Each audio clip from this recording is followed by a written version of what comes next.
Good evening, fans of Rando, and welcome to this Go Mode podcast presentation of the Mentor Tournament 20.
Okay, first try every time, easy game, right?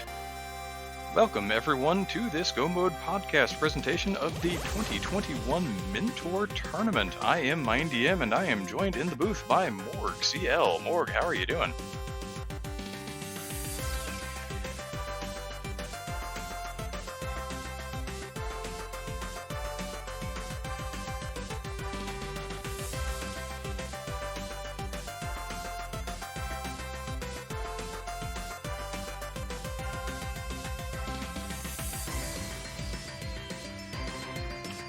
Do apologize for the technical difficulties. As you might expect, the Mentor Tournament, there's a little mentoring going on all the way around. We do have a brand new Restreamer who we are kind of putting through the paces this evening, so I do hope you'll bear with us for just a minute or two here.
from the Swiss round, John Snuu versus Pix. I am miendiem, and I am joined in the booth today by morgcl. How are you doing?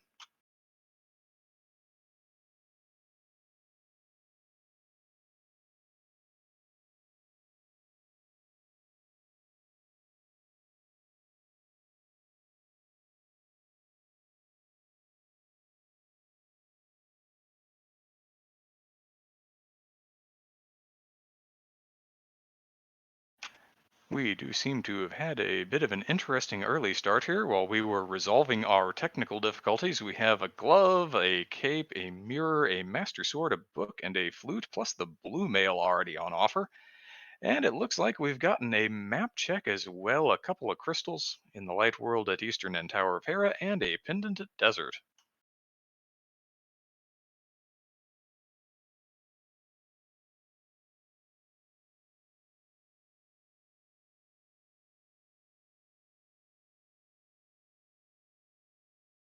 And we've also discovered an early boots dependency this seed.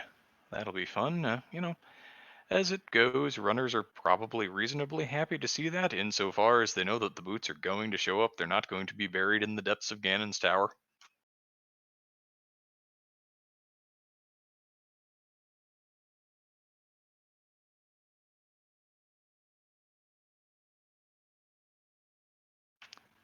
John has thought about that heart piece and said, you know what, I went all the way through the race game, but no, we're going to pass, and has gone ahead and is following Pix over to the dam.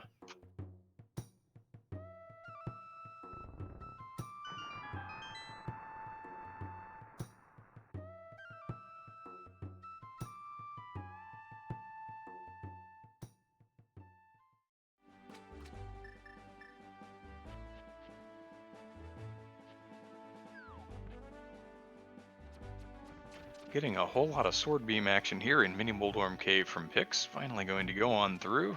Rewarded with 5 items for the time in trouble. Let's see if it's anything interesting. Money, money, money, flippers, and a little bit of love to be going on with.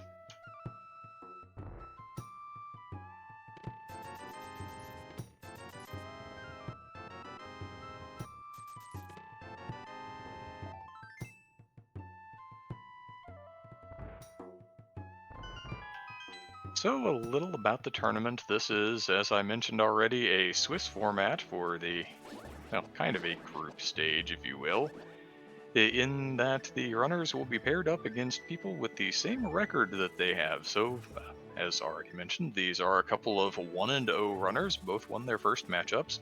John Snuu defeated Sorinder, while Pix defeated Rich on Twitch in the first week. And now, for their sins, get to match up against each other.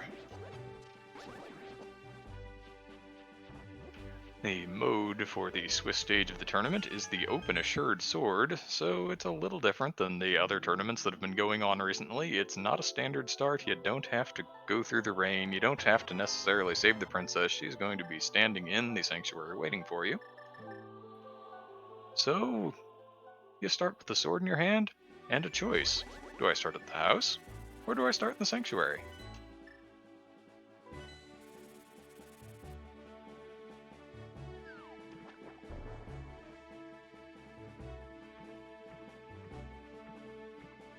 It appears that Pix is going to attempt to be a little more thorough with the Sphere 1 checks, has gone all the way over to Agina's Cave. The Flute to 6 makes that reasonably easy, while John is going to go ahead and follow those flippers that both of the runners found in Mini Moldorm Cave.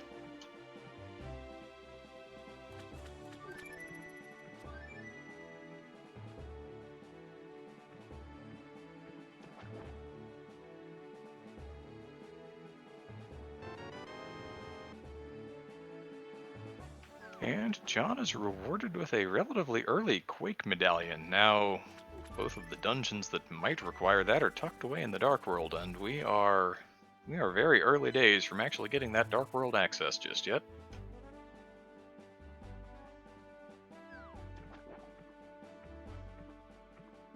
But it could be one of those items that our runners are going to be happy to have in hand, and again a little divergence. Pix is going into the back of Escape a hookshot and a fire rod to go along with a piece of heart there.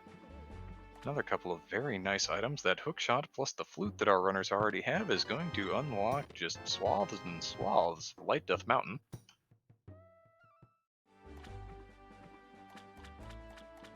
And John will be able to make that trip a little more safely with the red mail that he pulled out of the waterfall cave.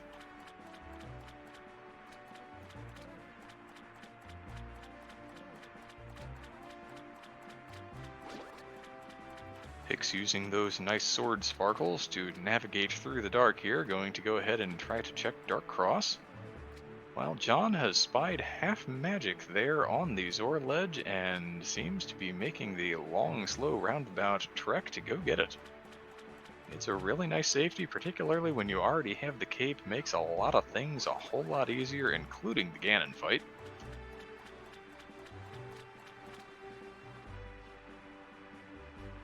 And somebody in chat's going to have to save me because I did not see what Pix picked up there.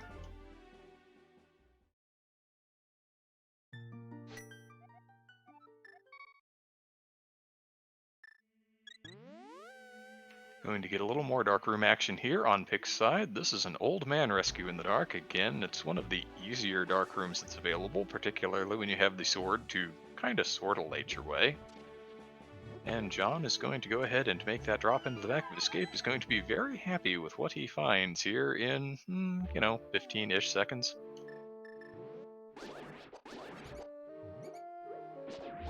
This is, of course, the Mentor tournament. Both of our runners do have their mentors over their shoulder, listening in, offering helpful pieces of advice, maybe a little tips in darkroom navigation, maybe some routing decisions. That for John Snuu is WindFox470, and for Pix is RadicalSniper99.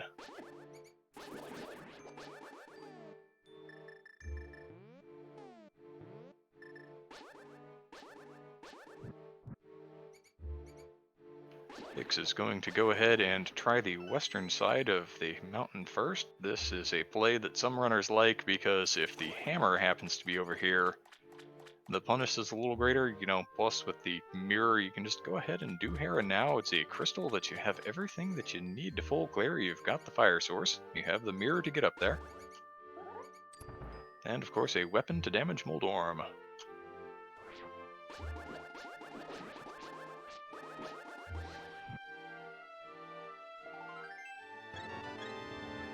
Ah, there it is. I'll catch the Dark Cross item on John's side. Just another one of those little pieces of heart. Sooner or later those start adding up, but it is early days yet.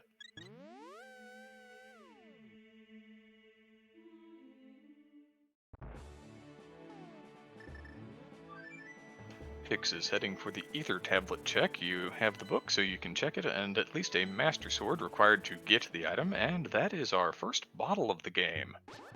That'll enable one check back in the village when our runners are good and ready to go there. I expect we'll see more of the mountain before that ever happens.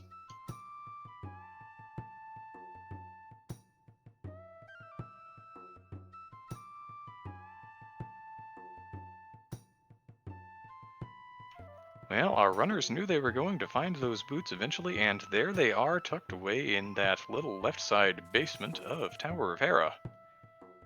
Sometimes you feel the need for speed and you gotta go fast. Well, now Pix can.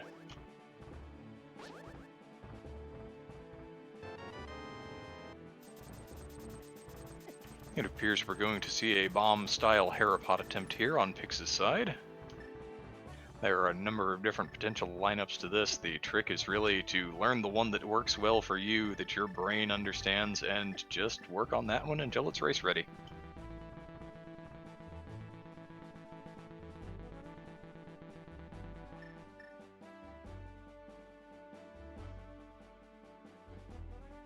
And that was a successful and cleanly executed attempt on Pix's side. Going to see the small key here, and we'll check the big chest as well. Nice little hook shot over. Just a map for the time and trouble, though.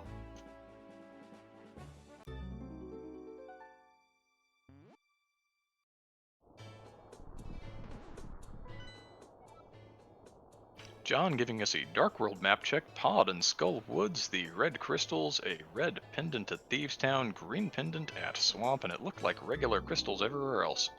which makes sense since we have a pendant on Desert Palace in the Light World.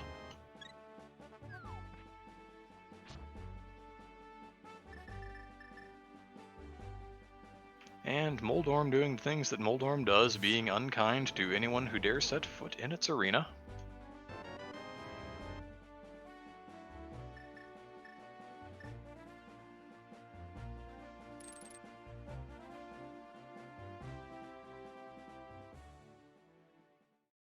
Pix going with some spin strats here, along with the hook shot to get some iframes through the charging head of the Moldorm, which is the part that actually hits you, and is rewarded with the boss kill.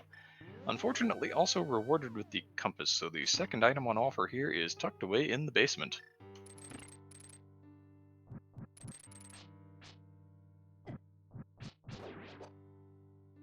Of course, the option exists to leave that behind, but leaving that behind when you're still looking for pieces of your Dark World access puzzle might not be the course of wisdom. We shall see.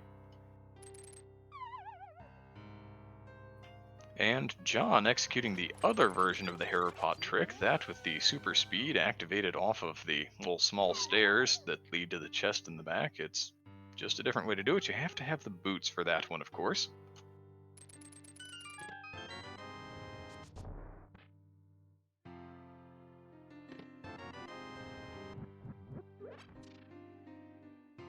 John seeing that small key will eventually lead to the coffee break room that Pix is currently in, has hit the switch while standing on top of those pegs, and is currently invulnerable. Well, thank you for dealing with my absence here and holding on the fort for me while I've been gone. Appreciate that. It is my pleasure, and it is good to hear your voice. Ladies and gentlemen, boys and girls, Rando fans of all ages, I am now joined in the booth by morgcl. Morg, how are you doing?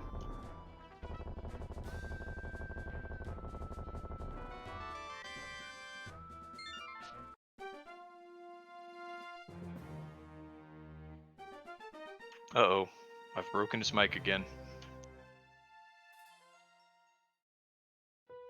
And that was just the first level shield upgrade for Pix there in the Harrow basement. Looks like John is going to go back as well, so no time gained or lost by either runner picking that one up.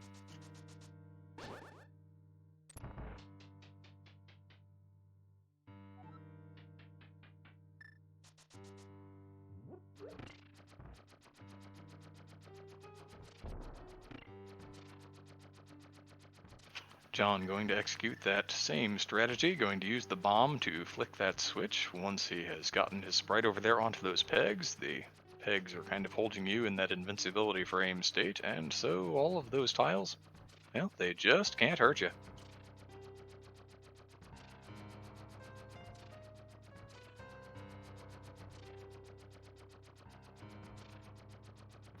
And Pix is already into the 5-chest portion of Paradox Cave. Finds a mushroom, which could be interesting.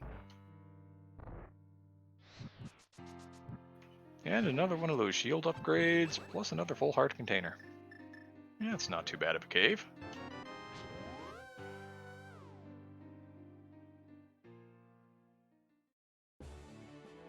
Another nicely lined up bomb jump there on Pix's side. It's maybe not as difficult as it first looks, but you want to kind of wedge yourself down into that corner and then lay the bomb down, and you're generally good to go, barring some shenanigans from the drops of the mini Moldorms in the other room.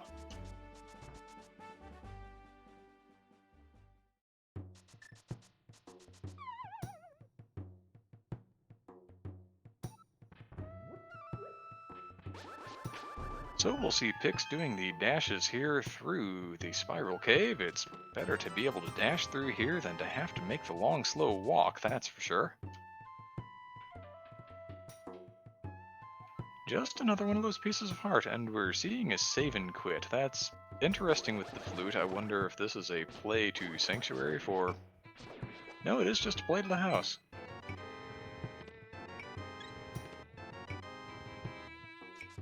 And then a flute away. Where are we going to go this time? A mushroom turn in.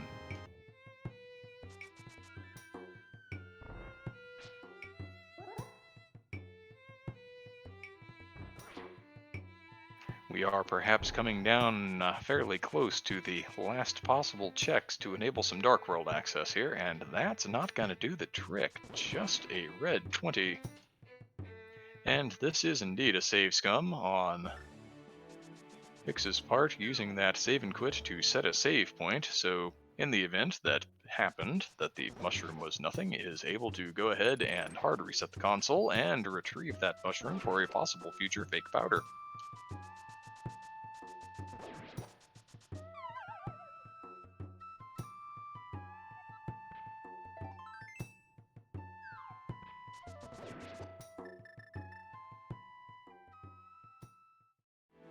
The Bonk Rock's also not turning out the item in question, another red 20 there.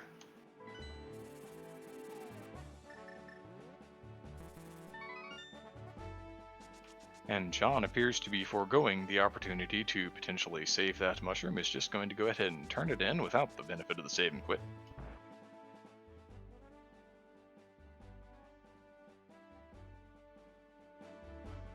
Of course, without the advantage of the red cane in inventory yet, the question kind of becomes, well, when would I be able to do that fake powder anyway? And would I just have the powder by the time I get there?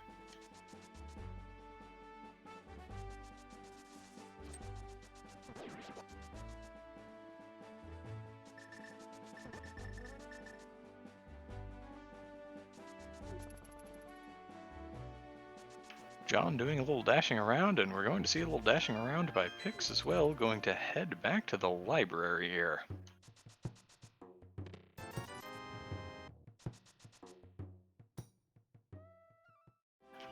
Therein we have the lamp, which has been waiting for us for a little while now.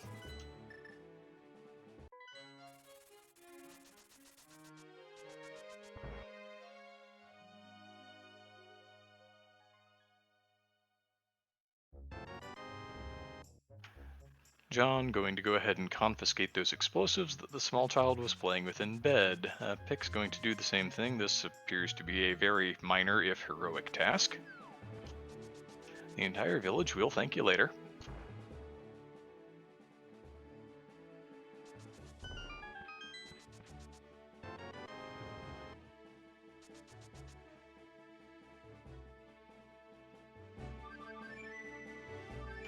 So away goes Pix, heading for the castle.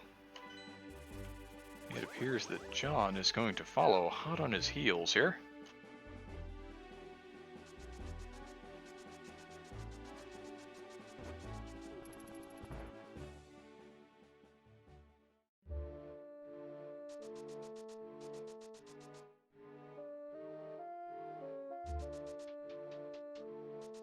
And yes, here we are. It is the Aga play.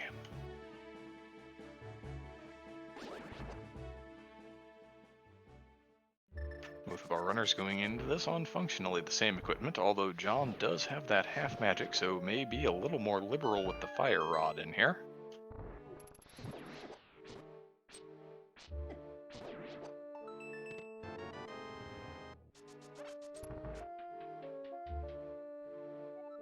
So this is a good early chance at about 25 minutes to get a side-by-side comparison of the runner's execution on what is functionally an equivalent equipment set. Because they're not going to find any more items in here, and that is the second small key they're going to find in a chest. Nothing else interesting going to pop out of this. They just have to do all of the climbing so that they can go argue with the wizard.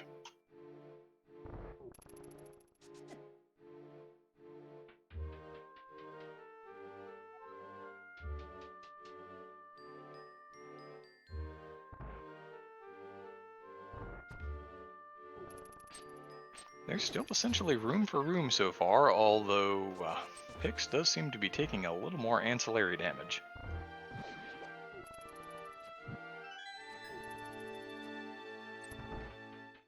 That shouldn't really be a problem. Both of them, that bottle that they have has blue potion in it.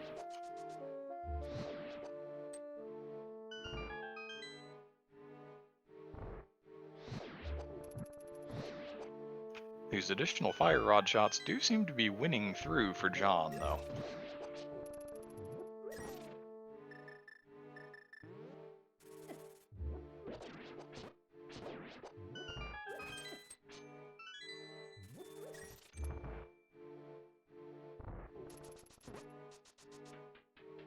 Nice hookshot catch of that key by Pix. You have to wait until the key is actually near the top of its jump, if you will, the height of its arc, to actually catch that with the hookshot. The boomerang, of course, will go right over that rail and does not care. But the hookshot will clank off, so you do have to wait a hot second.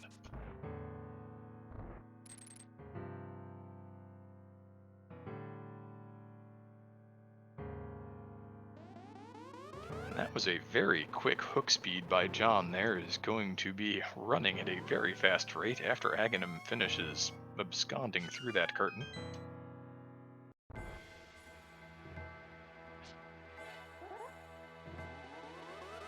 And it is kind of the last moment here, but you can guess how many blue balls the wizard is going to throw at us today.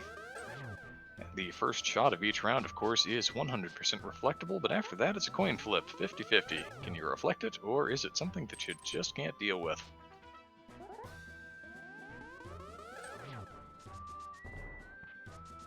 These patterns are seeded. The runners will see exactly the same RNG here, barring any mishaps reflecting shots.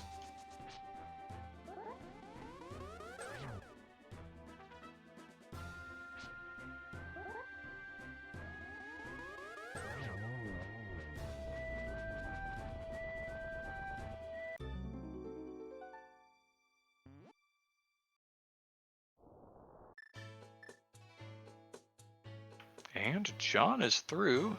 Pix ought to be through here in another reflection or two.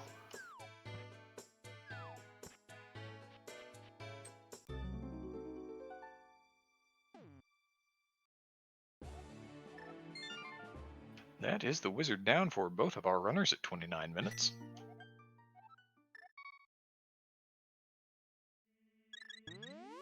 Doesn't appear that either of our runners wanted those 3 bombs tucked away over there on the pyramid ledge. And Pix was slightly high there and mirror bonked. An unfortunate cost of a couple of seconds, but is able to get the placement right the second time.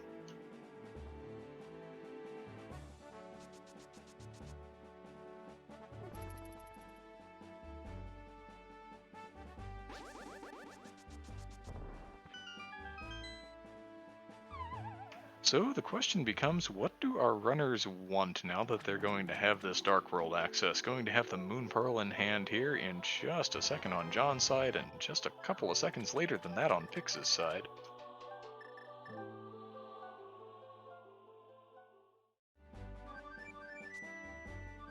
The only access point is still that castle portcullis, but with the glove and the hookshot, it's entirely possible to go ahead and go around, get into the West Dark World from there, or, you know, with that potion, maybe somebody decides they want to take a partially illogical dip into the Palace of Darkness.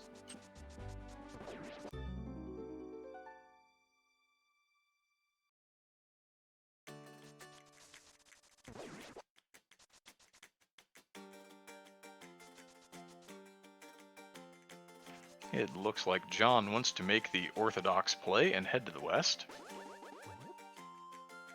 May also make a quick check of the catfish while he's in the area.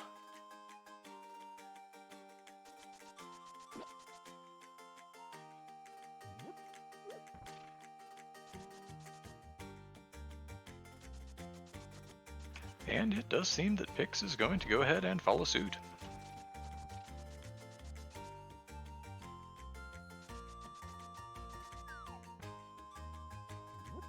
So let's see, have our runners been catfished of their time today? Would not surprise me.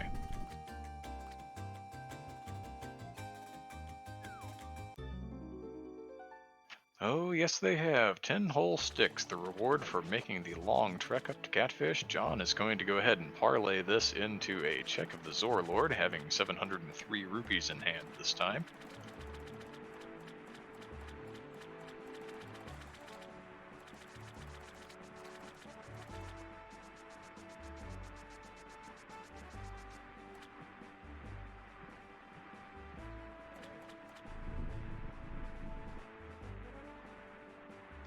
So, is one scamfish as good as another? You better believe it. all that walking for 10 sticks and a piece of heart. Not only the cost of time, but the cost of 500 rupees as well.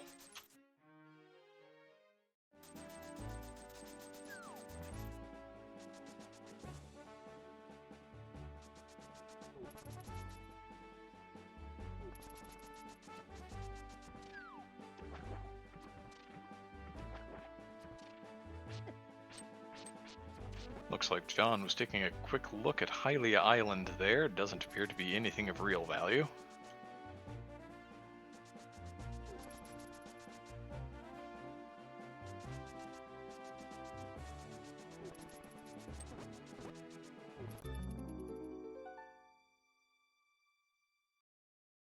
Seeing some speculation there in chat regarding next plays once you head to the west.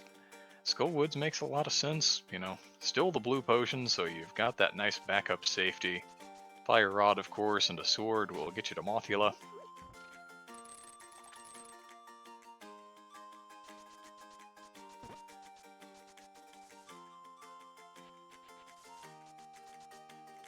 With the mirror, we can also see the King's Tomb check. Yeah.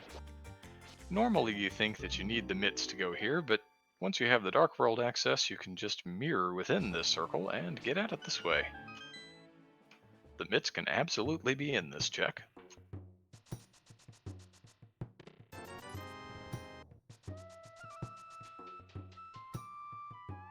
Unfortunately, no fine points for Warlockery there today, just going to see a red 20.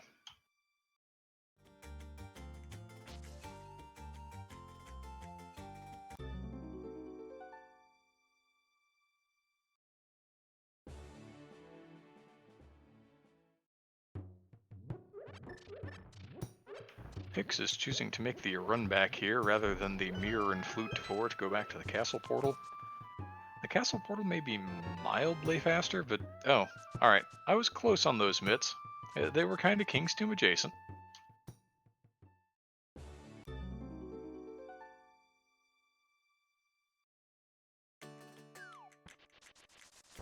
And Pix seems to have exactly the same thing in mind, so is going to be picking those mitts up here momentarily.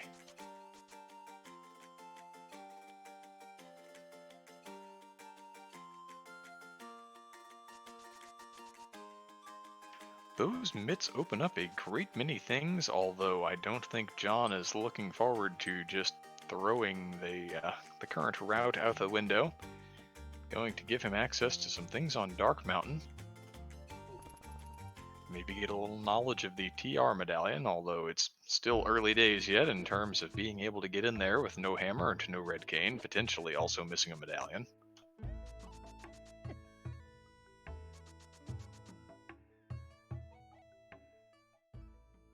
It also enables some lower world access to the Dark World that does not include going back to the castle portal.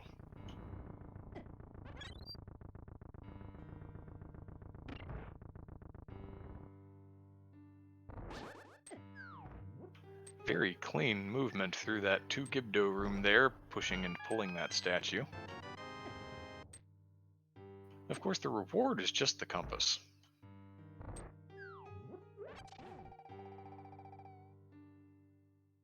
Also a good little bit of game knowledge there with the full magic decanter in the side room that you have to bomb your way into. Here's Pix going to go ahead and get those Titan Smiths as well. That duck is feeling very grippy all of a sudden.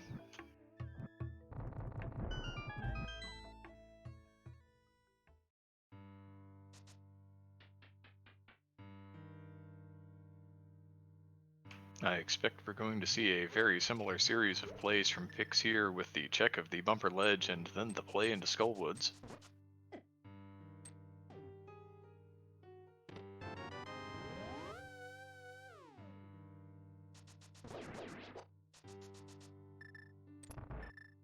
John turning up a small key there under the bridge and that little roundabout in Skullwoods.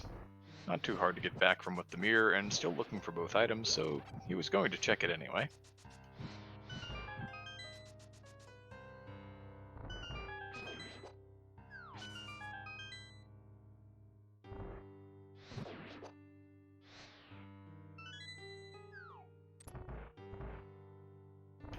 And as expected, Pix is going to follow right along behind. Let's see if we get any routing divergence here at all. Seems to also be heading for the middle, and then will most likely be heading directly for the back.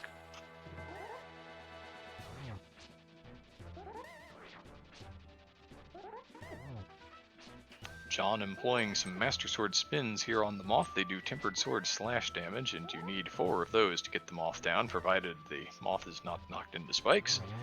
Because, well, the Moth likes to cheat. It's coded to not take any damage from the spikes, which is also normal Butter Sword damage, Tempered Spin damage, and of course Butter Spin damage.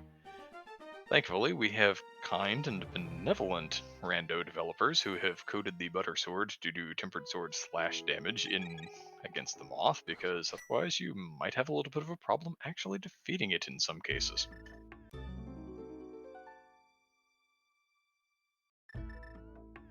And this is chat's favorite time of the seed. John is going to go ahead and give us a ped check.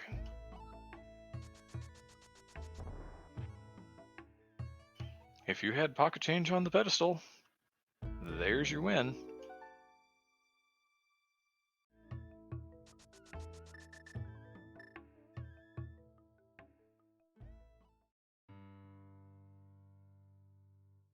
Also not mentioned in the heat of the moment, the Moth dropped the big key, so John has still yet to pull an item out of this dungeon.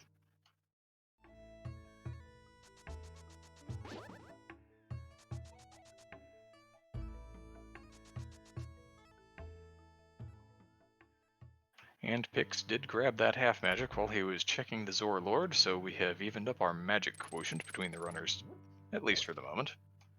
Until somebody finds a bottle and fills it with some magic extension anyway.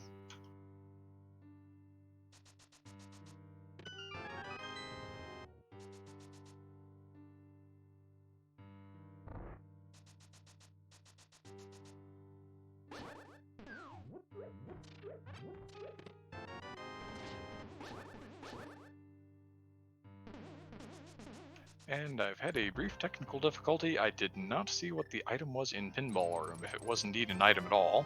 There's a 5 rupee there in the right-hand room.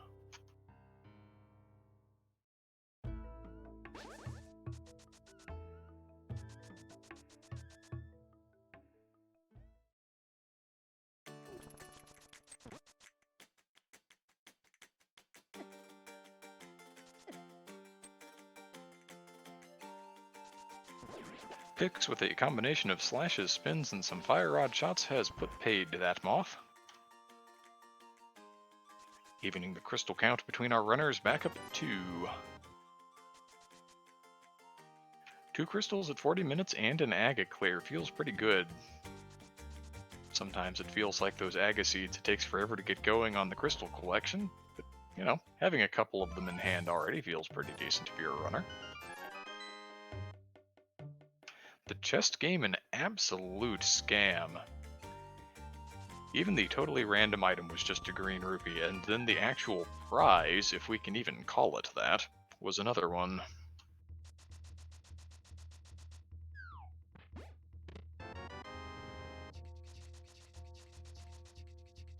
So we have Pix finding that small key, John pulling the first item out of Thieves Town, finds a fairy in a bottle. Has the mirror equipped this whole time. I'm expecting this is likely just a front 4 play, since there are plenty of other places he can be, and this is just a pendant, so he's hoping not to clear it.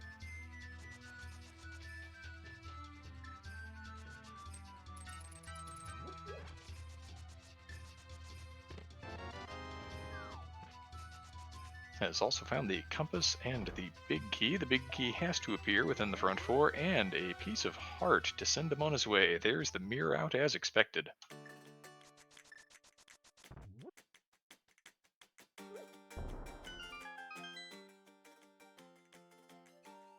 Meanwhile, Pix is going to go ahead into the front of Skullwoods here and fish out a couple of items.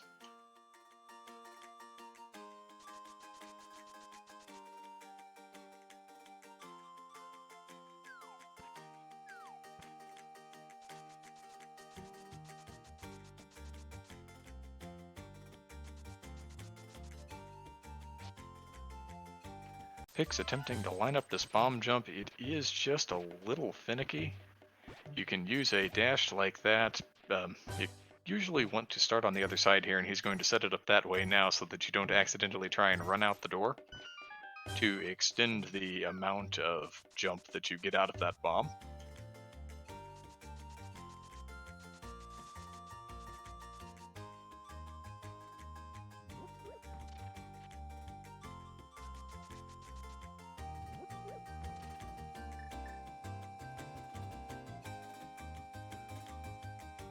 Meanwhile, John is out carrying our friend the frog back home. There's the bomb jump Pix was looking for, unfortunately rewarded with the map for all of that effort.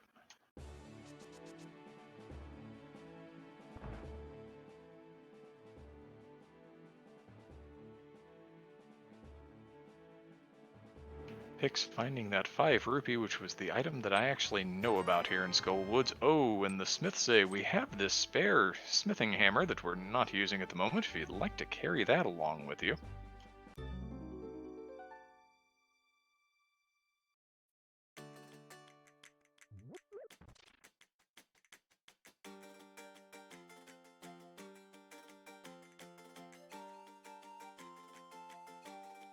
And Pix is out of Skull, heading for the Village of Outcasts as well, while John is carrying the purple chest away.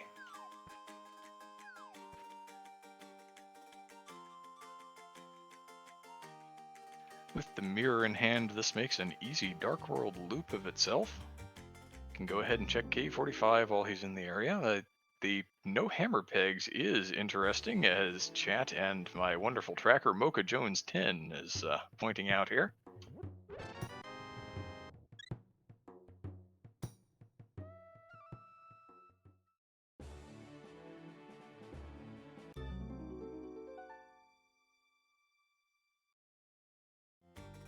We are in an interesting position, having found that hammer, in that was the last piece of the Here Go to Swamp Palace care package, but Swamp Palace is another one of those pendant dungeons. How badly does John really want to go there?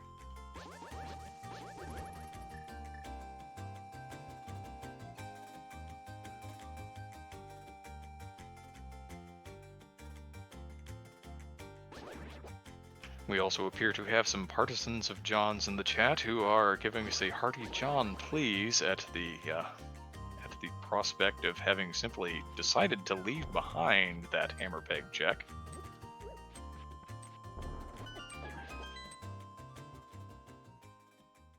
While Pix is in Skull Woods, has gotten that fairy in the bottle, raising the bottle count to 2, is going to be rewarded with not a whole lot else in here. The big key, kind of adjacent to its vanilla location. And this piece of heart. We'll see if we have any divergence with a trip to the back, but no, that mirror is out for a reason. Pix is done with Thieves Town as well.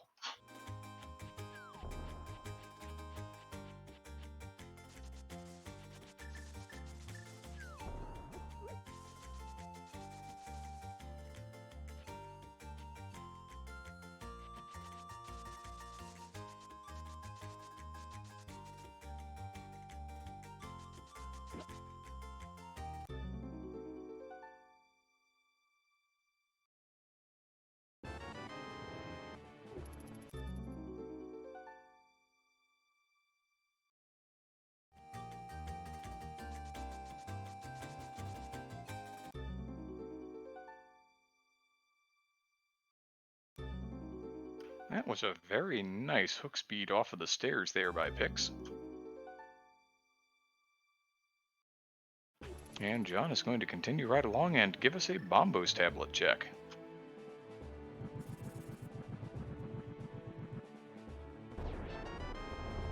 Did we all get kicked out? Can you hear me at all? Am I the only one?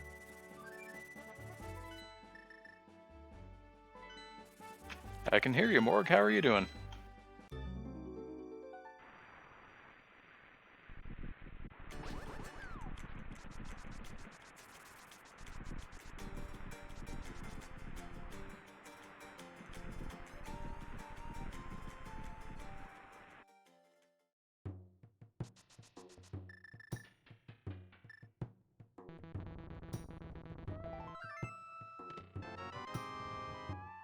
John now into the mire area, finding not a great deal there in the mire shack, a little old place where you can get 2 items, but today they weren't really worth talking about. Pix has found that hammer off of the smiths and now has some options. Well, John is going to check out Checkerboard Cave. Unfortunately, just 10 sticks contained within. Also going to opt to wrap in the Agena check while he's in the area.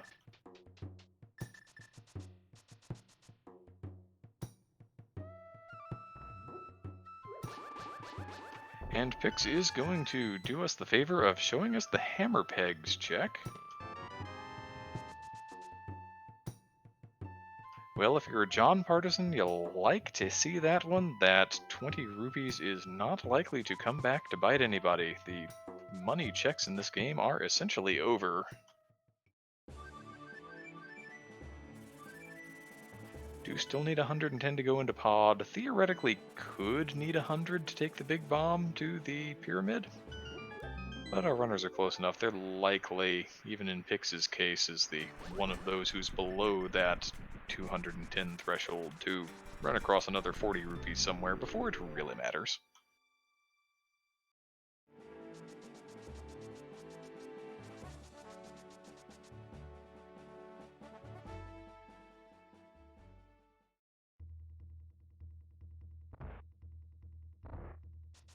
And John is going to go ahead and make the play into Pendant Desert while he's in the area.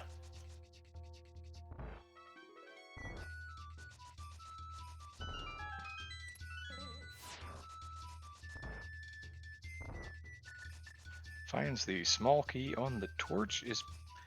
I feel like this is probably a play looking for the bow. What he really wants to be doing in John's case is getting to pod with a bow in hand. So until he finds such a thing, he's being thorough with the dungeons that he has right in front of him.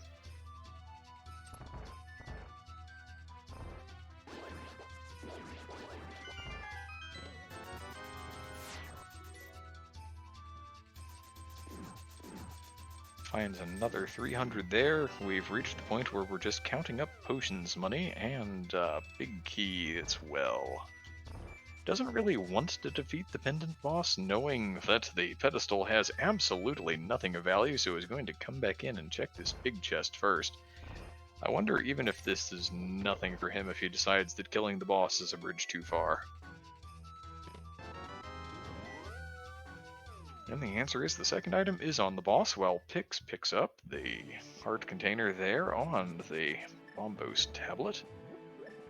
Does not appear to be immediately heading for desert, is heading back kind of swampwards here.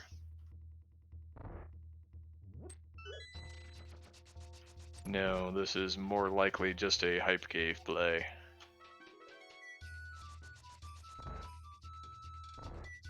And we are seeing the thoroughness from John. We are going to get a kill of Pendant Landmollas.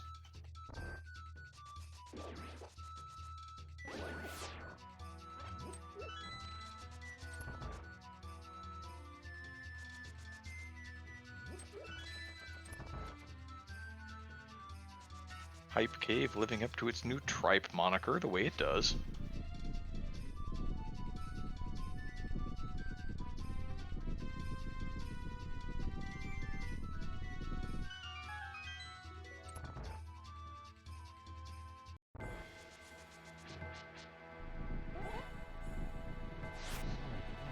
And Pix makes a southern turn. I was wondering for a moment there if we were seeing Ice Palace, but no, it appears this is going to be a play to...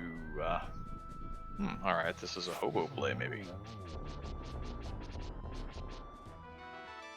While John is frying up some green worms, just finding some bombs for the trouble, and a pendant that he knows does absolutely nothing.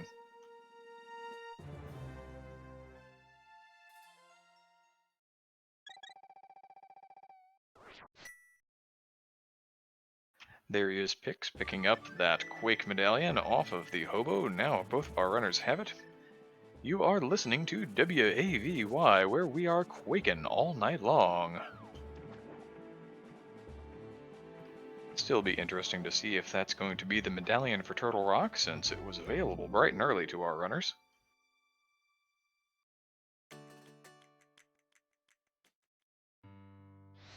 And John is going to go ahead and have the look into Ice Palace. Pix is hot on his heels. We've got a little more runner convergence.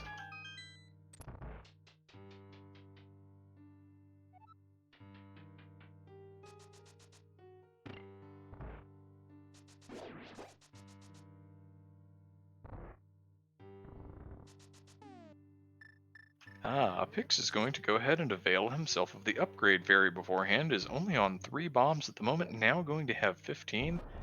With no red cane currently in inventory, might want to have a few spares before going for the good old-fashioned Ice Palace bomb jump. Speaking of bombs, that was John Snuu making the pin gators in the southern room there, and that cross-section of the Ice Palace absolutely explode.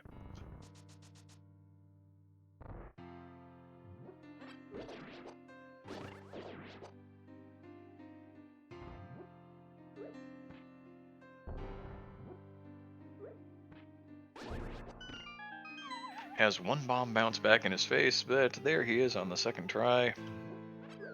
Let's see what strategy we're going to get from Pix here. This looks like we're going to get the hookshot strats instead.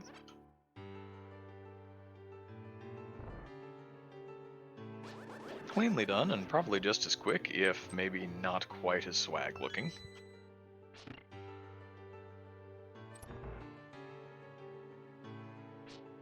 And here we go, the old trick that used to break Ice Palace in half before we learned a better way.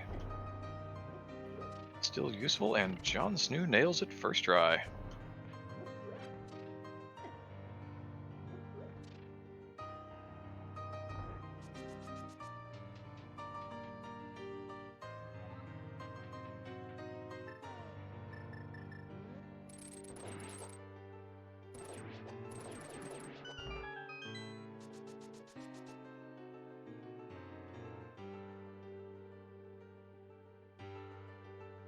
We should get back to checks here momentarily, as John is finally heading in the direction of things that can actually contain treasure. This is why Ice Palace before Icebreaker was so rough. You spent a lot of time not getting to make checks. And then when you do, you just get 3 bombs, because, well, why would it give you anything good? Also a very clean Ice Palace bomb jump by Pix there. Very nice form by both of our runners.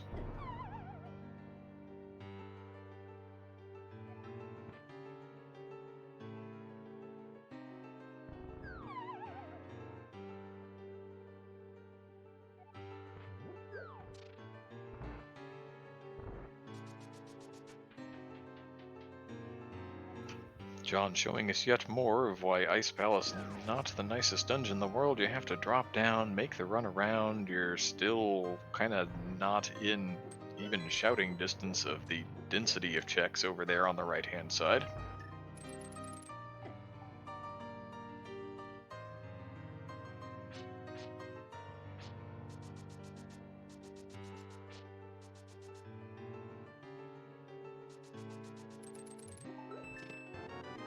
But here he is in Ice Tea Room, finding 3 more bombs. It's explosives, and explosives, a very explosive Ice Palace, but not in the way our runners were hoping.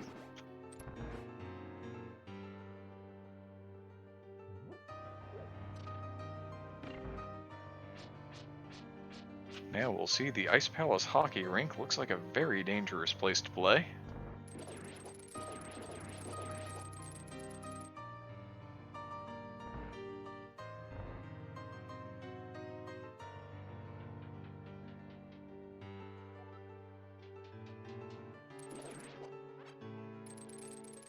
As a very quick recap, while John is finding a compass, we had double required boots, the lamp on the library, and the moon pearl on the lumberjack lead. So yes, we had a fully required agaseed.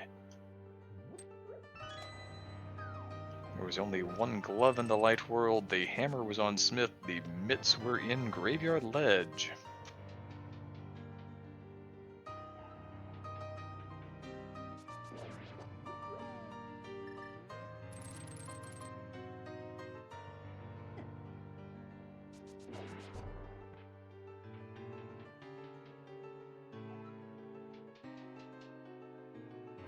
John seems to have neglected something here. I thought we missed a check, and yes, the icebreaker room is still outstanding.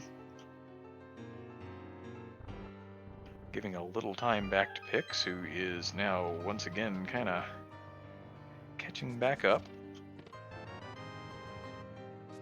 And that's just a small key, so our last item is on the boss. Anybody have any bets of what that's going to be? We've seen 3 bombs, 3 bombs.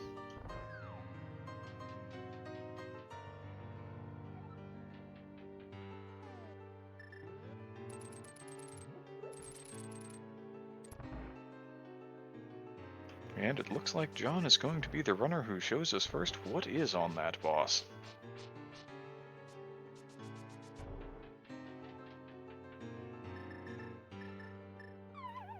Unless I guess it could also be tucked away in the big chest yet.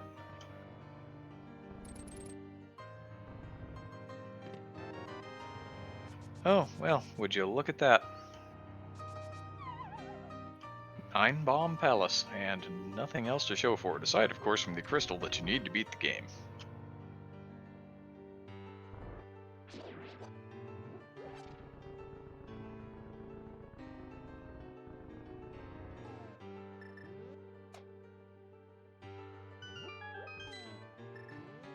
Pix also finding that last 3-pack of bombs, well, bought the upgrade capacity before coming in and has found nothing but bombs ever since.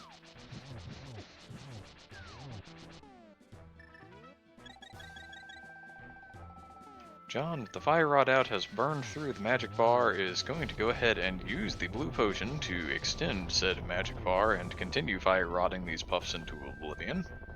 Because the other option really was the Master Sword, and the Master Sword's kind of slow. The hammer's hitbox is kind of small and wonky. Fire Rod, however, just does the thing.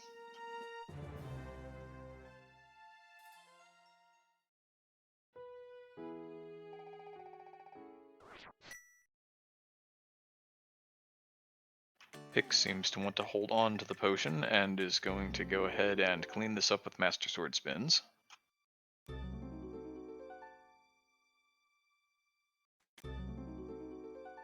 And some slashes and a good deal of care. Now that he's down onto 2 hearts, here comes the blue potion.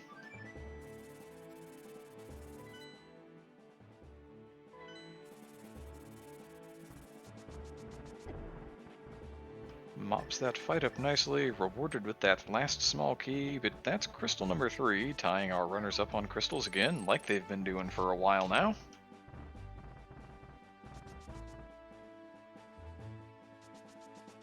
Still 4 more crystals to take care of before they can really start worrying about the pig.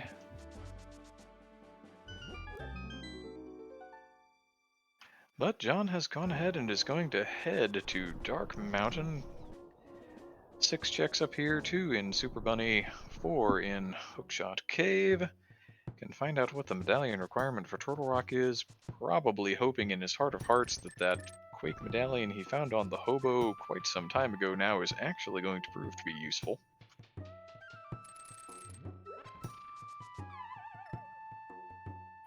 While Pix is going to go ahead and check out the mire area. We've seen this from John already. It did not really return anything of value.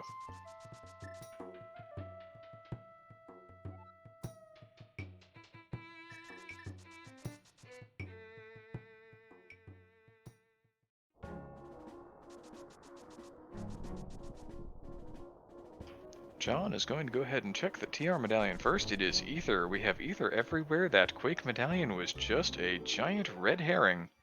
Early flippers, early Quake medallion, and it is absolutely bubkus.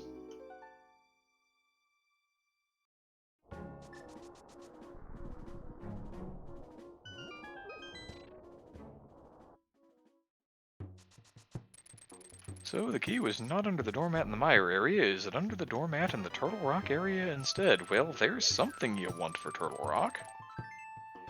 Nice rod that John has found there. And the ether medallion, wouldn't you know it?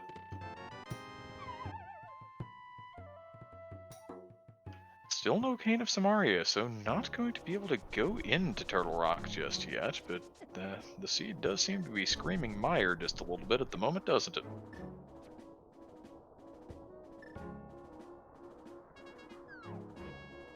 John's going to go ahead and clean up Spike Cave while he's here.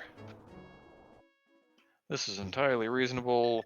Aside from getting the Cane of Samaria, there's not really a reason to get back onto the mountain anytime soon, so go ahead and take care of it while you're in the area.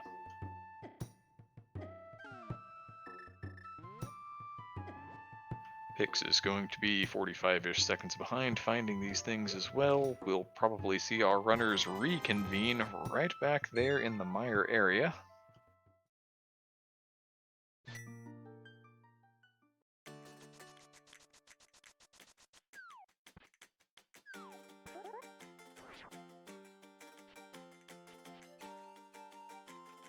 Well, John appears to have a different idea.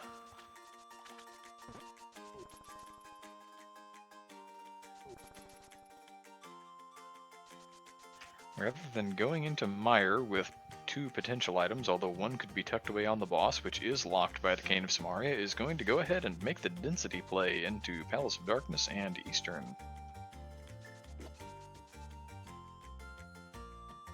Now, I may have missed the Eastern play from one or both of these runners earlier while we were having technical difficulties, but Palace of Darkness is definitely still on offer.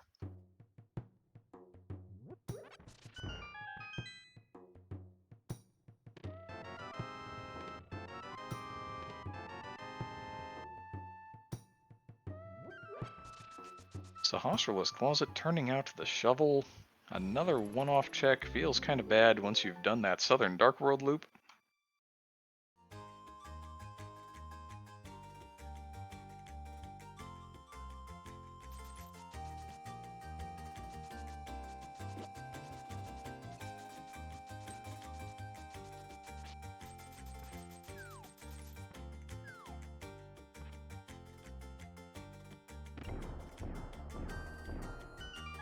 And it looks like Pix is going to go ahead and make that same play, going to clear out Spike Cave while he's still on the mountain. And John is right into Palace of Darkness. We'll find out bright and early if the bow lock is a meaningful thing. Of course, with those 3 bottles and some potions, likely to see him glitch right on around that.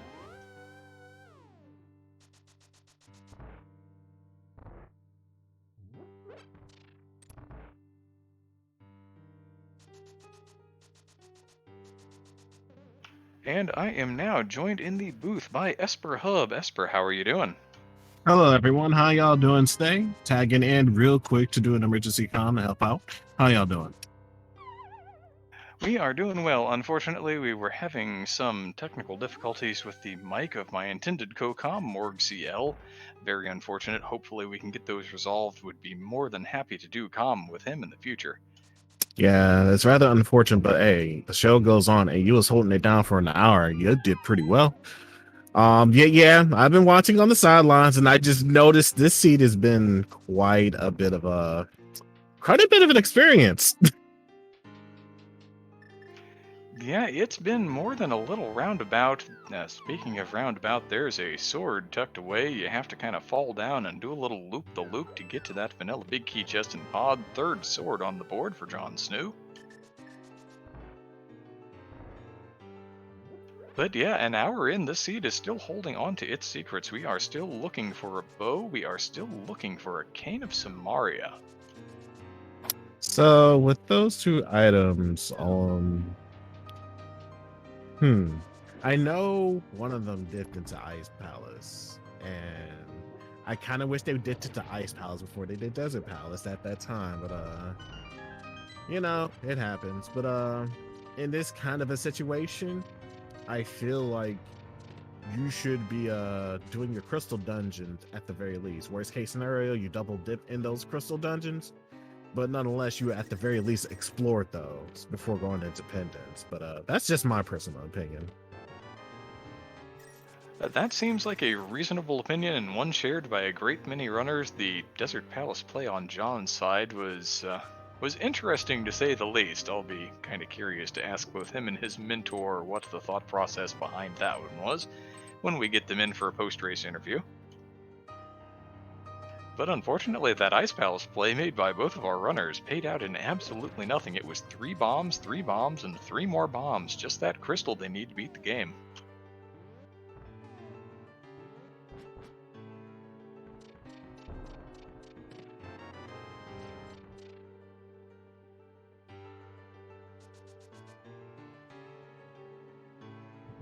John executing a very nice hammer yump there, a bit of tech that you see more on the NMG side of the street or in keys modes, but you know, if you've got it in your back pocket and you have not performed the sequence break onto the bow-locked side just yet, you can hold on to a key that way. Yeah, I was just about to say this will be a good idea to do, to save a key, and that at the very least will get you access to one more room, or at the very least I would say go straight to boss, but everything up until this point is probably out of logic, so there's no point in kind of dwelling in here anymore. Getting those and then exit out, it would be the best play as we see before. And they're just gonna go ahead and search for another area. Boy, do I hope they do swamp, because that would have been the most logical point in this sort of dungeon, in this sort of seed. You had the flippers, hook shot, as well as the hammer, which was on blacksmiths. That would have at the very least made you gyrate your decision making towards swamp. That was that last piece of the Go Do Swamp Palace care package that our runners picked up, and I was kind of surprised to see neither of them decide to make that play for the density. Now, we did see John go ahead and dip out of Palace of Darkness, the boss still not on offer because we're looking for a bow as one of our 2 items for Go mode. And Yeah, Bill is attempting to execute the potion camera unlock glitch here in Pod. Seems likely that Radical Sniper is walking him through this in real time, which is why we're seeing the little bits and hops of movement. potion glitch is useful in pulling this off without the bow, but you have to remember everything that you get outside of this is out of logic. So if you come up with Kana Samora at this point, you know the bow is out there somewhere in easy access to get into, and it would make no point into trying to.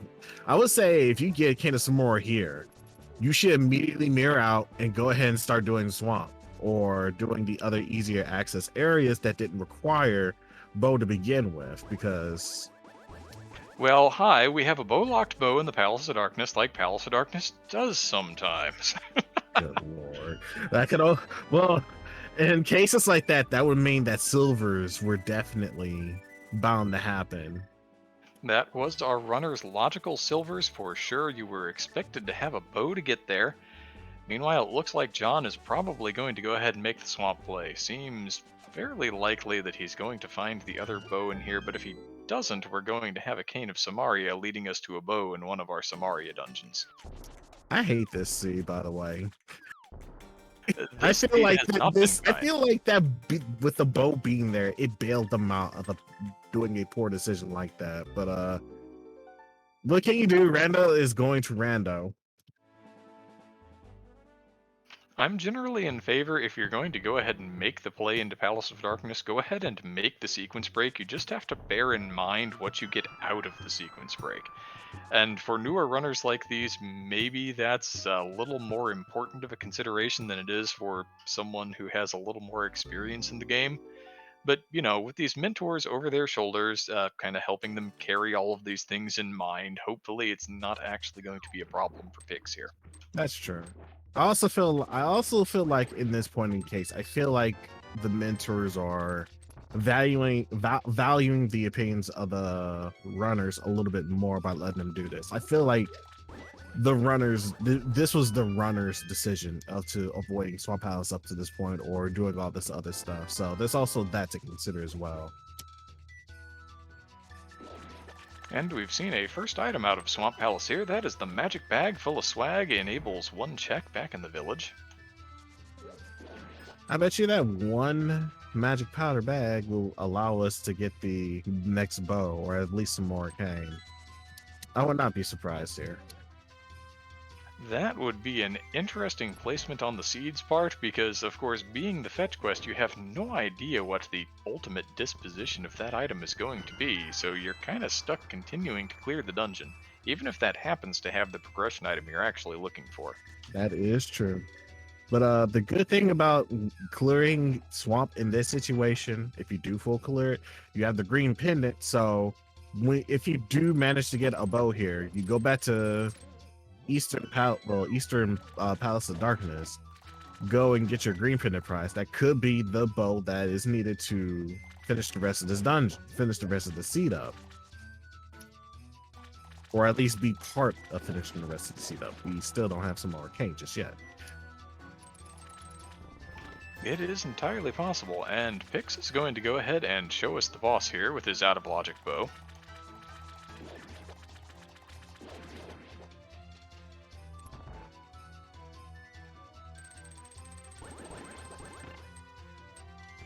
Meanwhile, it looks like we're going to get some diver down action from John on the Swamp Palace. So they're definitely making the decision of going into the west side of Swamp Palace. We'll clear that.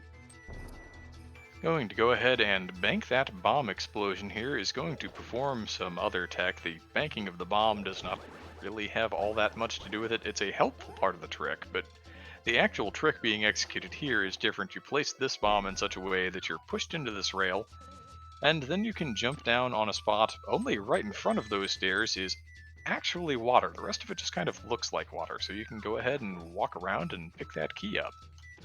Once you move into that northern room, the banked bomb explosion finishes and flips the switch for you.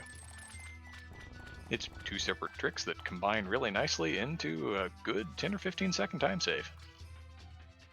Only if you are able to do it at least like within once or twice the attempts. If you do it like the third time, you might as well be leaving out to transition and whatnot. Like you're not well, I'm not sure how much time save if you mess it up like once or twice, but I feel like if you mess it up more than like twice, you might as well just leave and do it the normal way.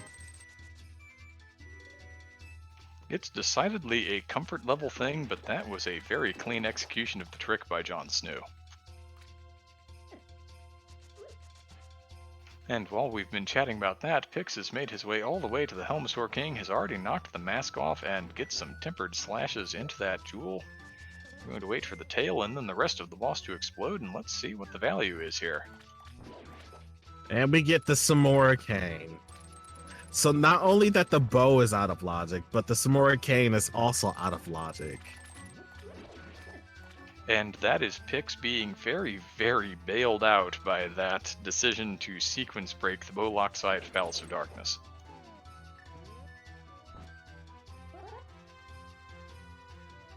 This is some degeneracy I'm seeing here. This is some very much some C degeneracy.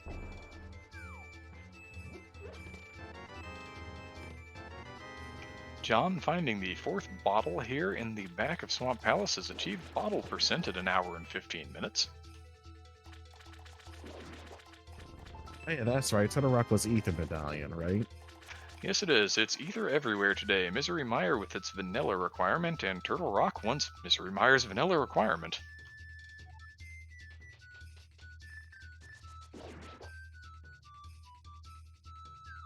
Oh boy.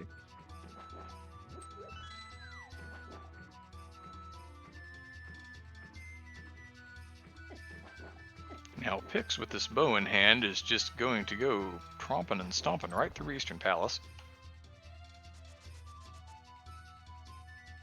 It will be interesting to see if we see more checks for the logical bow, which would be silvers.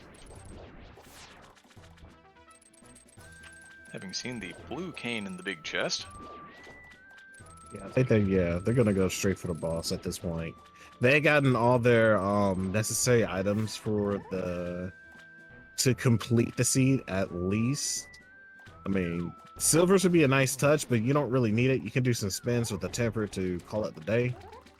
But anything else is kind of just either it has to be in front of their face in order for them to pick it up, or they have to literally go out their way and spend a little bit more time to see if Silvers is around.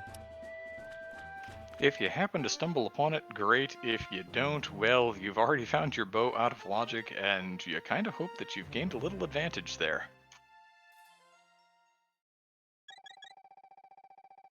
While John has gone ahead and pulled down the green pendant, having killed Argus.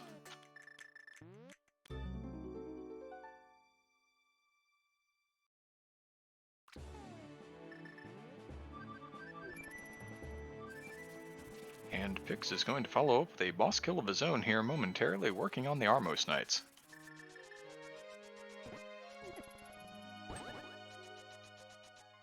Has just enough arrows to get the job done, does find a big 20 on the boss.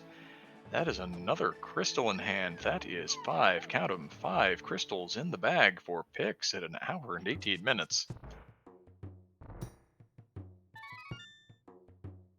Over on John's side, he just activated the magic bat, and our item for the efforts of getting that magic powder is some bombs. So magic powder didn't really yield anything. Did he still have mushroom, or did they turn that in already?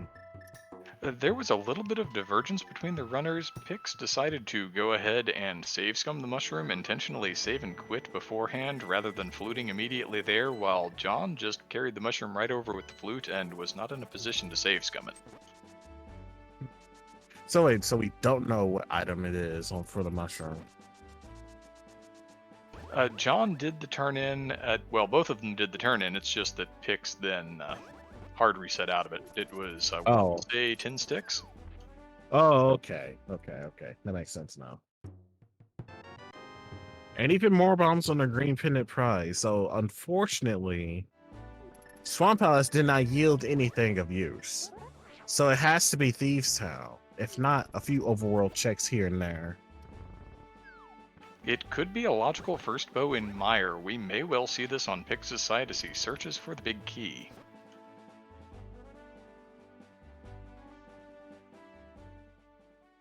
Yeah, they did have access to Mire earlier before all of this, so having a bow pop up here means you had double dipping Mire was a requirement. And if that's the case, it's a little bit disgusting when you think about it, logically.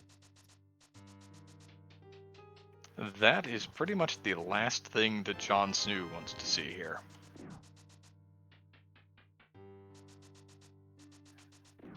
I mean, he could think that that puts him in decent shape if he finds it in Mire, but right now he's dipping Eastern Palace with no bow. Which, I'll be honest, I wouldn't be dipping. Well, okay, dipping into Eastern isn't that huge of a time loss. Oh, there's our bow though. There is our bow on the east side of Eastern Palace. You could have gotten this at the very start of the seed, by the way. Yeah, Sphere 1 strikes again. Go make the checks that you can do as soon as you get out into the world, and sometimes the progression item just falls into your lap. So this means John could potentially be ending up with silvers if he goes to Bollock's side for pod. This is an interesting situation where having performed the hammer yump may actually hurt his chances of finding those silvers. Because he did manage to save a small key, and so he can go straight back through the middle and go to the boss that way if he wants to. That is true. So we're gonna, once he's finished with Eastern Palace, we'll see what the decision he'll make then. Meanwhile, Pixie is making his way towards to the end part of Misery Mire, getting his making sure he get his full magic prepared. Thankfully, with the lantern being very early in the sea, this room does not have much issue. Plus, also Red Shield helps out a lot in defense. So, in case the spitters there just like interrupts you from placing your block down in the appropriate section. If you don't practice that room in the dark, it becomes very, very annoying to navigate because you're constantly getting hit, knocked around, and then you don't remember where you're at. It is one of the more difficult dark rooms for sure. We're seeing some spooky action here on Pix's side. The trick takes a little while to explain, but the basic idea is that you're offsetting where the splash damage of the fire rod actually lands. And so you're hitting switches that are functionally at the top of or even off of the screen. It's very useful, save you quite a bit of time, probably like 15 to 30 seconds, depending on how fast you pull it off.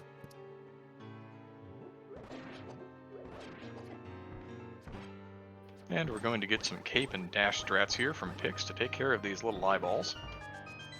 Works reasonably quick with Tempered Sword.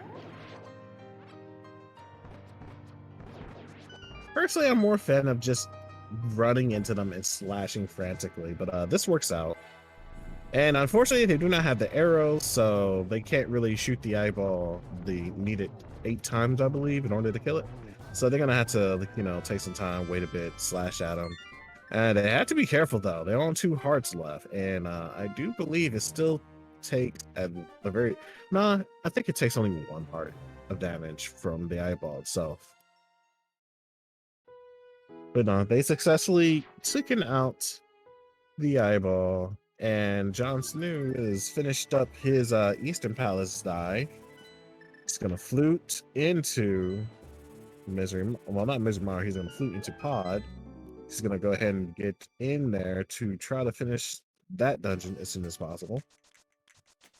Now that he has the bow in hand, he knows that he can go ahead and clear this out. Is still hoping to find that red cane before going over to the mire area, which is going to work out for him. Yeah, fortunately enough, red cane being on Helmsar is the thing that'll bail out our runners at this point, but they bailed out Pix a lot sooner because he decided to do some speed run degeneracy and breaking the logic even harder with the potion glitch there. Sometimes breaking the logic rewards you, sometimes it sends you off on a wild goose chase. In this case, it's worked out for Pix. And it does look like John's going into that bow locked side with the bow, and he is going to get his silvers. This could make a huge difference if our runners ends up, and there's not much hiccups between the two, but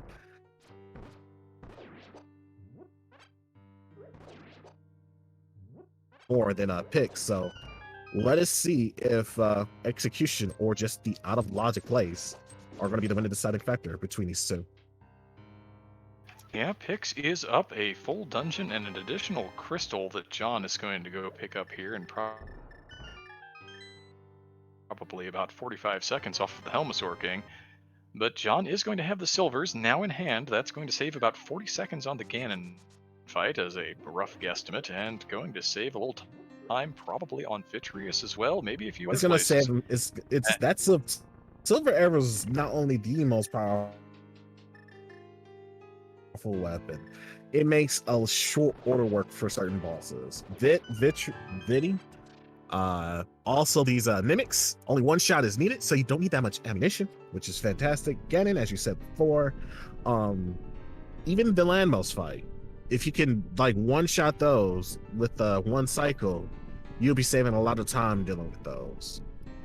That's a good one, and it is interesting that you mentioned ammunition. Pix has yet to start replenishing those arrows, and he's going to need some at the very least to get through the couple of mimic rooms in the Ganon's Tower climb. I feel like those arrows are going to come into mind at the very least with the once they get out of this dungeon, like dig spot. They do have the shovel. They can dig up some arrows, hopefully. Well, in hopes of getting some arrows at the very least. But we'll see how that all fares out. Who knows? Maybe they end up picking up more 10 arrows from the chest itself while they're looking for this big key. That is also entirely possible. We have John into the Helmasaur King fight now.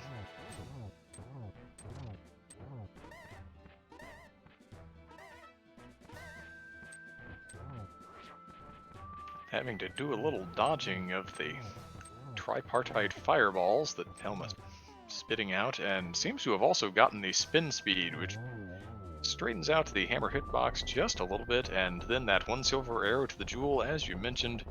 That was a much quicker Phase 2 of Helmazor King that John had than Pix's version with the sword slashes. Speaking of arrows, I was gonna say Pix ended up passing up 10 arrows on his way towards the chain chomp, which is, I feel like that was just a huge mistake there. But like I said, who knows? Maybe the RNG will be generous in dropping arrows at this point. But as where it stands, you will still need arrows to, at the very least, finish the entrance part of Ganon's tower, which is 4 at the very least. We need to shoot like, I think, no, not 4. You need to shoot like 8 arrows because there's 2 mimics in each room. That's locking doors up. You are correct, and Pix did show us a little good game knowledge there under that central pod as he was navigating that tube maze. There is a 5-arrow stash.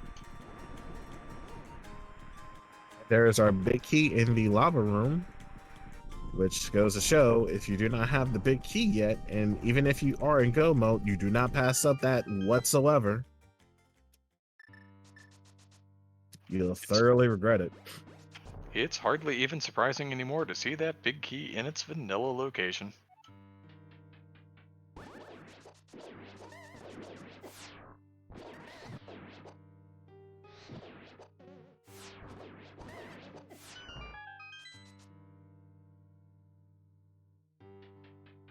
John there wrapping up Mire 2 while Pix is working through the double pokey room with that shooter in the middle that makes life difficult for everybody.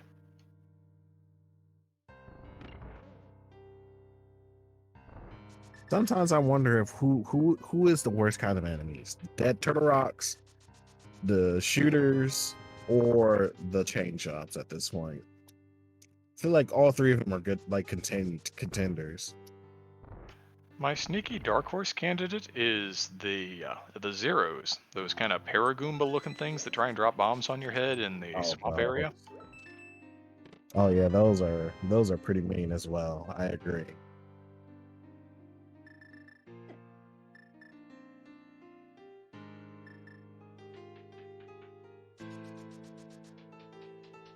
And Pix has discovered the butter sword in the crystal roller room.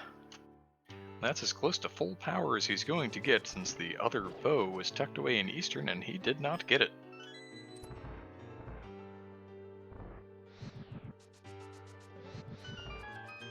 So that means both of our runners will eventually come across those swords.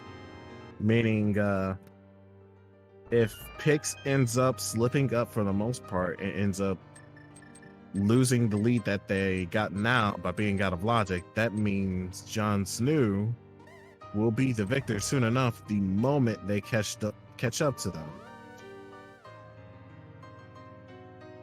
John does have the advantage in those silver arrows, but still has this entire Turtle Rock clear ahead of him after clearing out the crystal at Misery Mire.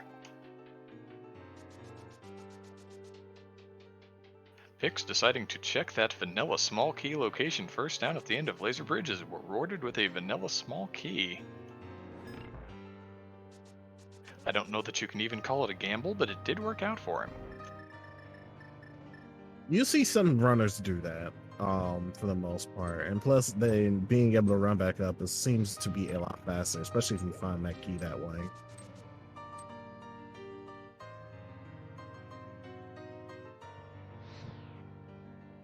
So there's not really anything like a blink and you miss it Trinex fight, but this is about as close as you get with this butter sword. Just 3 swipes per elemental head and then 3 more swipes on the main Trinex neck head snake thing. We'll just call it a Trinex. We'll go with that.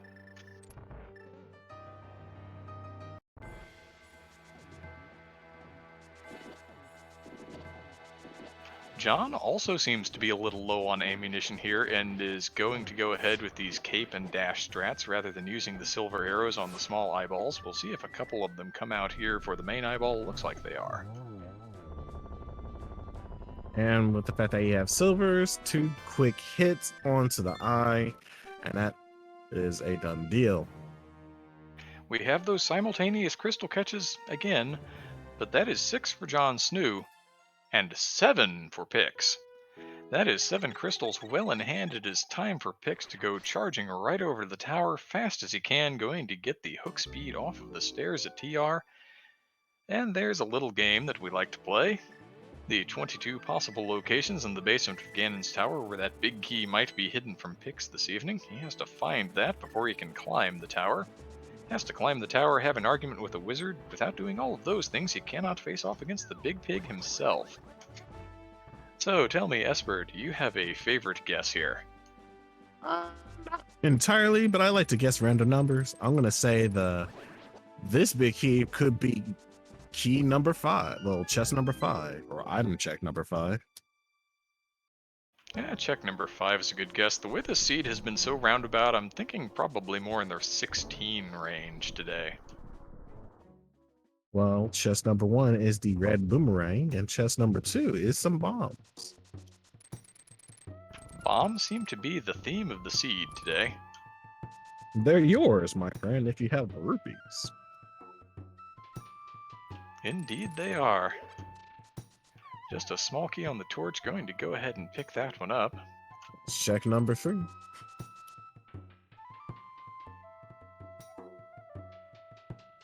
Without having received the hope of at least a small key in Hope Room, the runners are absolutely going to be funneled over here to the left-hand side.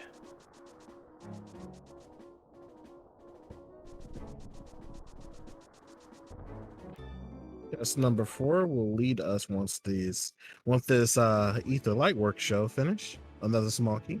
And number 5 is another small key. Short, but no cigar for me, I guess. Number 6 is 20 rupees, and number 7 is a piece of heart. We are nearly a third of the way into the checks already, and the small keys are about the best thing that Pix has found. Let's open up some more rooms for some checks. But having 2 on hand is good. And there is our big key. Man, that was number 8, is it? That's number 8 in Double Firebar Room. Pix is now in go mode, just has to climb this tower as fast as possible. Now he is still on 5 arrows. How is he going to finish this? This could be problematic. There are 5 arrows under a pot in the second of the Mimic Rooms, but it is possible to despawn those. If you have that happen to you, mirroring out becomes necessary. Or, I suppose, mimic clipping if Pix happens to be a mimic clipper.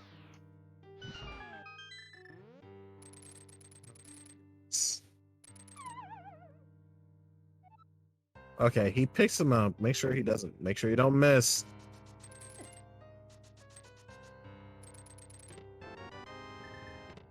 There he goes. Going to be very slow and steady there. Be very sure that he's going to hit what he's aiming at. 2 arrows left over. Pix is through. Now, Pix has to be very careful about going through this. I mean, he does have Rand Mail, so that does mean added defense, but that could also mean carelessness if you take way too much damage. And if I have seen anything in my commentating days, those sorts of mistakes are the worst kind. Because then you got to go back to do the gauntlet, and then you have to go get some ammunition. That is not the position you want to put yourself in as a runner. Going to go ahead and go to Ether Strats on this batch of skeletons as well. Seems to be putting that half magic and the Ether Medallion to really good use here.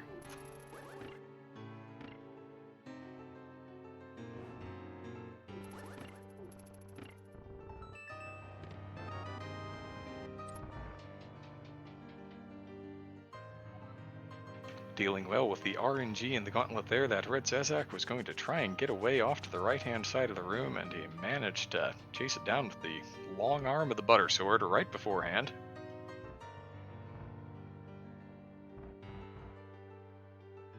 Pix did not go into Swamp Palace, so does not have the magic powder, not going to be able to powder that bunny beam or the anti-fairy up at the top of the tower. At this point, I think it's fine. I do think they do have a potion of some sort, at least a red or a blue one. I believe Pix also still has the fairy in a bottle. So yeah, that's even more safety to work with.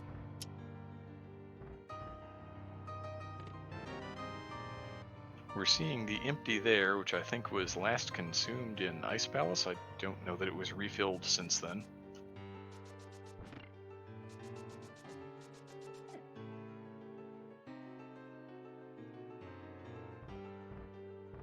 John Messing up the performance, but that's okay. John is still working through Turtle Rock here, while Pix cleans up those last couple of Wizrobes with another Samaria block.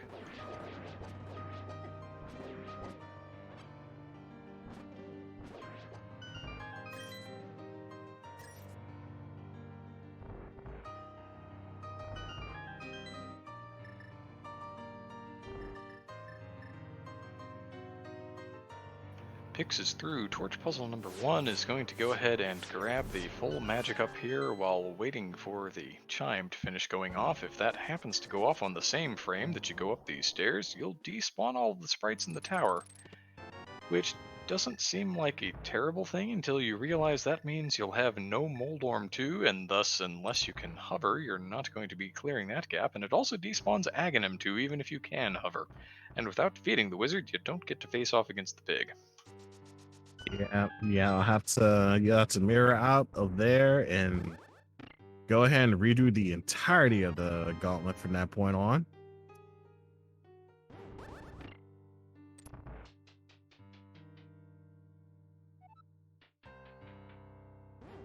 There's John getting the bad news that Laser Bridge is going to be required after all. While Pix works on Moldorm 2, getting a little bullied by the worm there, but a couple of swipes does do the trick with the Butter Sword. Yeah, Butter Sword does that to the Mordrum. Or to any boss here, because I think they're just not that well in handling all that butter. That is a lot of butter dripping from that sword. You could stop a heart with that kind of butter. And in fact, our runners have been for a little while now. Pix did check the ultimate chest of the game. It had a full heart container in it, which is good because he's now down to 1 current hit point remaining. And if you're going to die, at least do it on Ganon. not on this fight.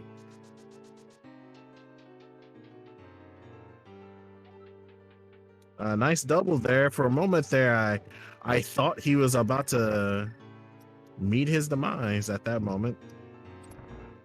The spin animation lasted just long enough to hold on.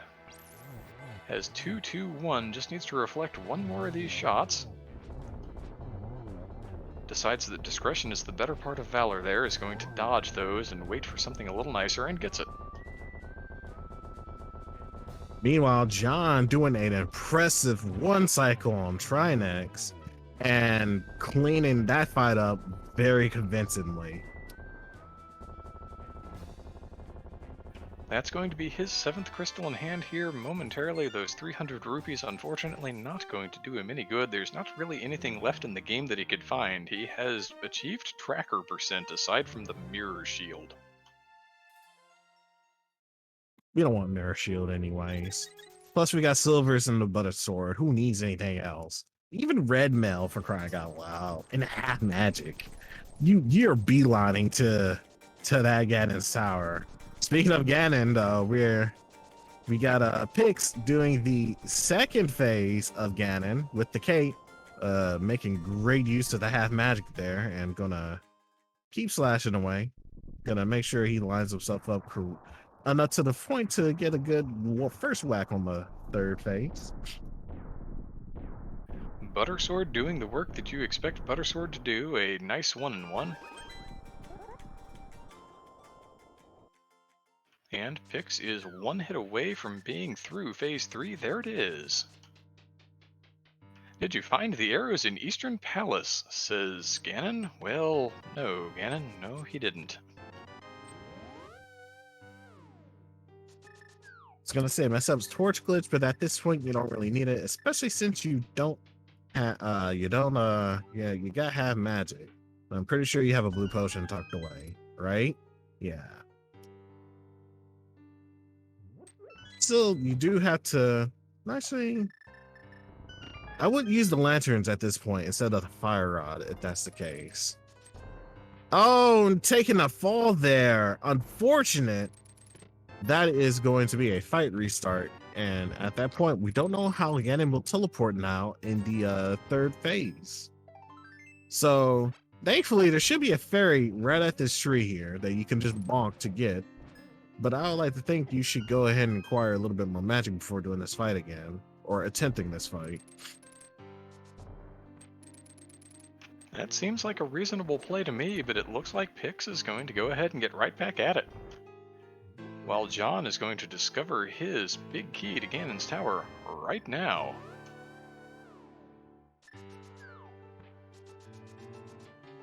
I sure do hope Pix is going to do the torch glitch now at this point. And with the fact that you don't have that much magic, you are not going to be using that. You could be using hookshot to avoid the damage, but looks like Pix is acting a little bit more of a hasty. I'm not sure if he tilted from that Ganon fall or not, but let's hope not, and he regains his composure in order to line himself up to be able to do this fight with some good spins.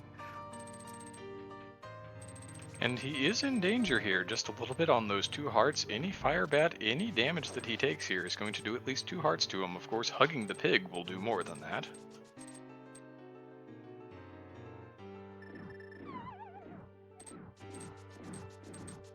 Have to think that he's bearing in mind that fairy in a bottle that he acquired earlier.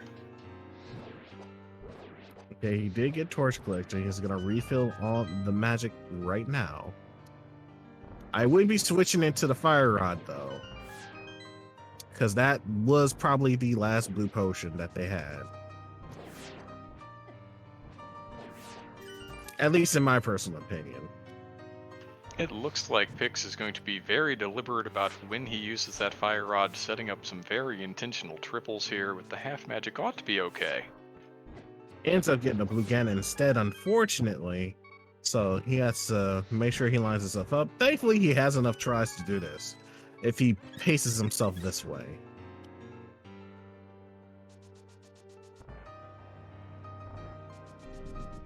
While he's been working on that, John Snuu has arrived at Landmo 2. He's going to go with the fire rod here rather than silvers.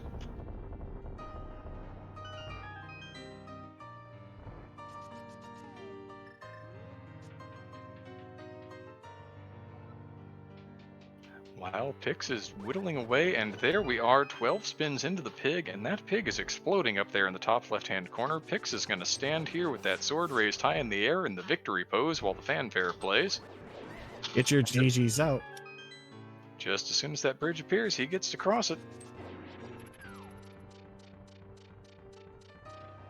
And go ahead and get your GGs in chat for Pix, our winner of this Swiss second round. Between these two 1-0 runners, Pix is going to move on to a 2-0 record.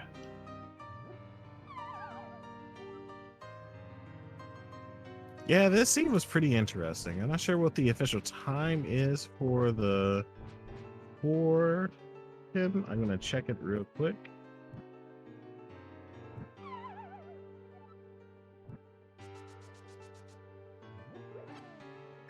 If I can find it.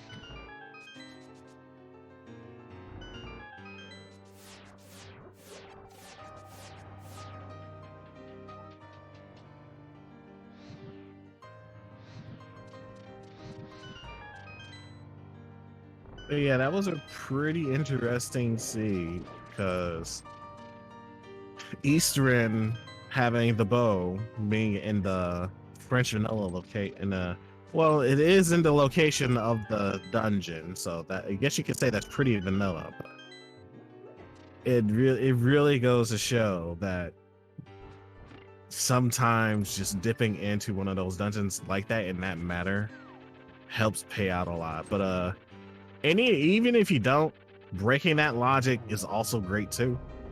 Being able to pull off the potion glitch in order to get to the bow locked room in Palace of Darkness, which is, I feel like that was just pretty rude for the sea to do. That was an unfortunate location on, from John's point of view. I'm sure Pix is really happy with it. Yeah, Pix had to I'm pretty sure Pix had to feel like letting out a sigh of relief, because not only that they found the bow to break the logic, but finishing the pod bailed them out even further, because that's where some more Kane was, allowing them to go into go mode from there. And then probably had to be wondering as soon as they dropped in and got that Ganon text at the start of Phase 4 with the, "Did you find the silvers in Eastern Palace?" Hint, hint. That is a Sphere 1 location where they found those silver arrows / bow. Free for just walking in and picking up.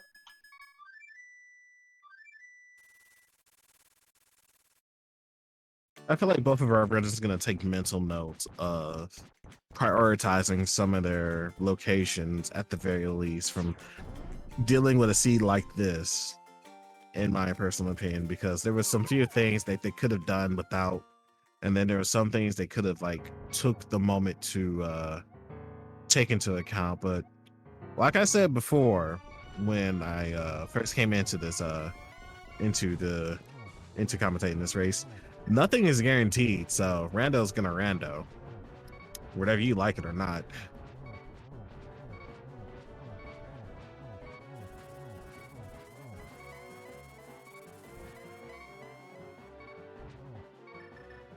Meanwhile, John is doing a fantastic job doing his Ganon fight, cleaning up his seed. He's gonna be in a much more comfortable position because he has silvers, but unfortunately, going into Desert Palace first cost him quite a bit of time, as well as a few other areas as well. So, and takes a death. Thankfully, they got a fairy. That's what the fairies are good for. They'll go ahead and scoop you up off the ground when you happen to take an unfortunate fire bat to the face.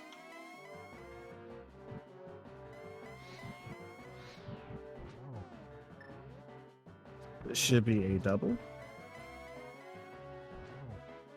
And that should do it for Ganon.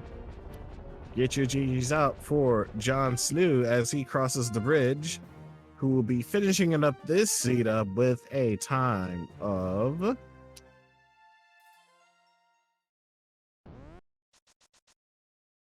1 hour, 49 minutes, and 27 seconds.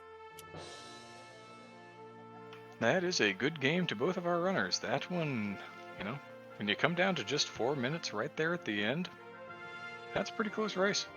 Yeah, it's a pretty close race.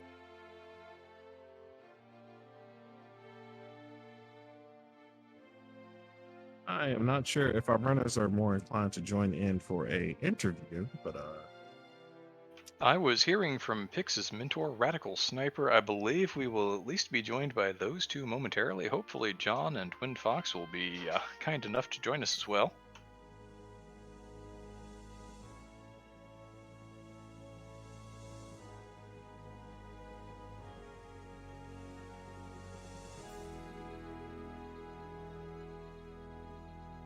But in the interim, all in all, I thought that was a very fun watch. That was a seed that had a lot of twists and turns, and there were surprises abounding. yeah, there were a lot of surprises, most of them rather unpleasant surprises, but given the nature of the seed, how it is, it's really good to see and showcase some of the stuff that you can do in order to deal with it. Like not having a bow for that long, being able to break the logic to get into that bow for once, and being able to realize after getting like the lumberjack knowledge, or at the very least having the item knowledge, to realize, oh hey, this seed wants me to go beat up Aga, and I think I nearly exhausted my most, if not all, of my checks, so why don't we go ahead and get that out the way. But yeah, there was a lot of things to take into account, especially early game from what it looks like, but overall not bad, but definitely one of those, a few of those decisions were more questionable.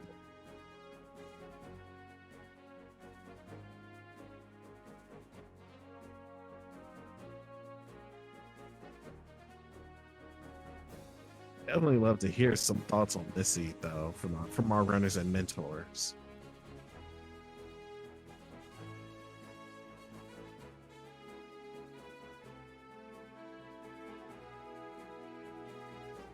I have reached out to them in the race room. Hopefully we will get them in here shortly.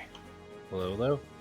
And we are joined by Pick 6, our winner of this matchup, and his mentor, Jesse, aka RadicalSniper99. Good game. Thank you, thank you. Big shout out to Jesse for teaching me pod camera unlock. We were going in, and I was like, you ready for some stuff? We're gonna do camera unlock tonight. It's like, I've never done it. We can do it. It's fine. But yeah, we being able to do that in real time is one of the major benefits of having a mentor, being able to guide you through that. So it definitely did pay. Funny enough, that paid y'all, like, that was like the huge deciding factor for this run, believe it or not, because no one decided to go into Eastern to dip into there to check that out, because that's where the bow was. Yeah, and that was the thing. We're talking about it afterwards. I'm like, he gets the bow and he gets the cane. I'm like, go mode. Like, Yeah. you're checking only a few chests at this point because, like, there's no reason. And then when we saw that Eastern bow, Yeah. We were kind of kicking around. We did I think we did the Dark Death Mountain play. We did the Myra play first, then we did Dark Death Mountain, and we were kind of talking like, do we want to go Swamp here? Do we want to check out Pod and go into Eastern? So we're really glad we ducked Swamp. Yeah, Swamp was the Swamp made the most made the most sense as far as like the sea goes, if you didn't decide, if you was holding off to doing Pod and Eastern at this point, because you're still looking for bow, and for the most part I think that was just about it. Like, you still don't have your Samora Kane as well, which was locked behind Pod of all things. Good grief. yeah, and that's the thing. Like, I'll probably talk with John and Wind later. Like, I've run with those guys a ton, and like, started working with picks this week. And like, one of the things that's really tough, and like, if you're a mentee listening to this, understand that the play could have gone the exact opposite way tonight. Like, John and Wind going into Swamp could have easily paid the dividends, and we could have been the ones on the other side of that decision. Like, Yep. that's Rando. I just got done saying it. Nothing is guaranteed. Rando is going to Rando. Yeah. But at the very least, though, being able to do some of this, being able to, at the very least, have an objective, and then being able to somehow get paid, somehow managing to get paid for it and bailed out even further on it. I think that's what makes randomized pretty great. Like, you get to make these huge gambling plays of being out of logic, and somehow that'll end up being in your favor. Yeah, pulling that bow is definitely my all-time Rando high at this moment. I was saying as we went in there, I was like, please be a bow, please be a bow. I'll even take like a bow in the dark maze that's logically locked by keys over here, but like, please give me a bow. When we pulled that, I popped off pretty hard. We are joined by I do believe WindFox. How are you doing? Good job. GG's. GG Pix and Jesse. Yeah, John won't be joining us. He wants to go take care of some stuff. He's gonna be honest, not in the right state of mind for an interview. And I don't blame him. I don't blame him. We were both kind of frustrated and upset when we found not only the locked bow, but then the French vanilla bow in Eastern. After we had cleared literally the entire game. Was the pod bow your first bow also? Nope, it was our second bow. That was our silvers. Okay. Yeah, we went into, so we did pod, and then we were debating mirroring going into Eastern. And it was just like, well, the odds of a bow being in there are really slim. It's like 3 checks in Eastern, 2 in Mire, or 7 in Swamp Palace. So 5 checks versus 7. You kind of play to the density, which is kind of what we did.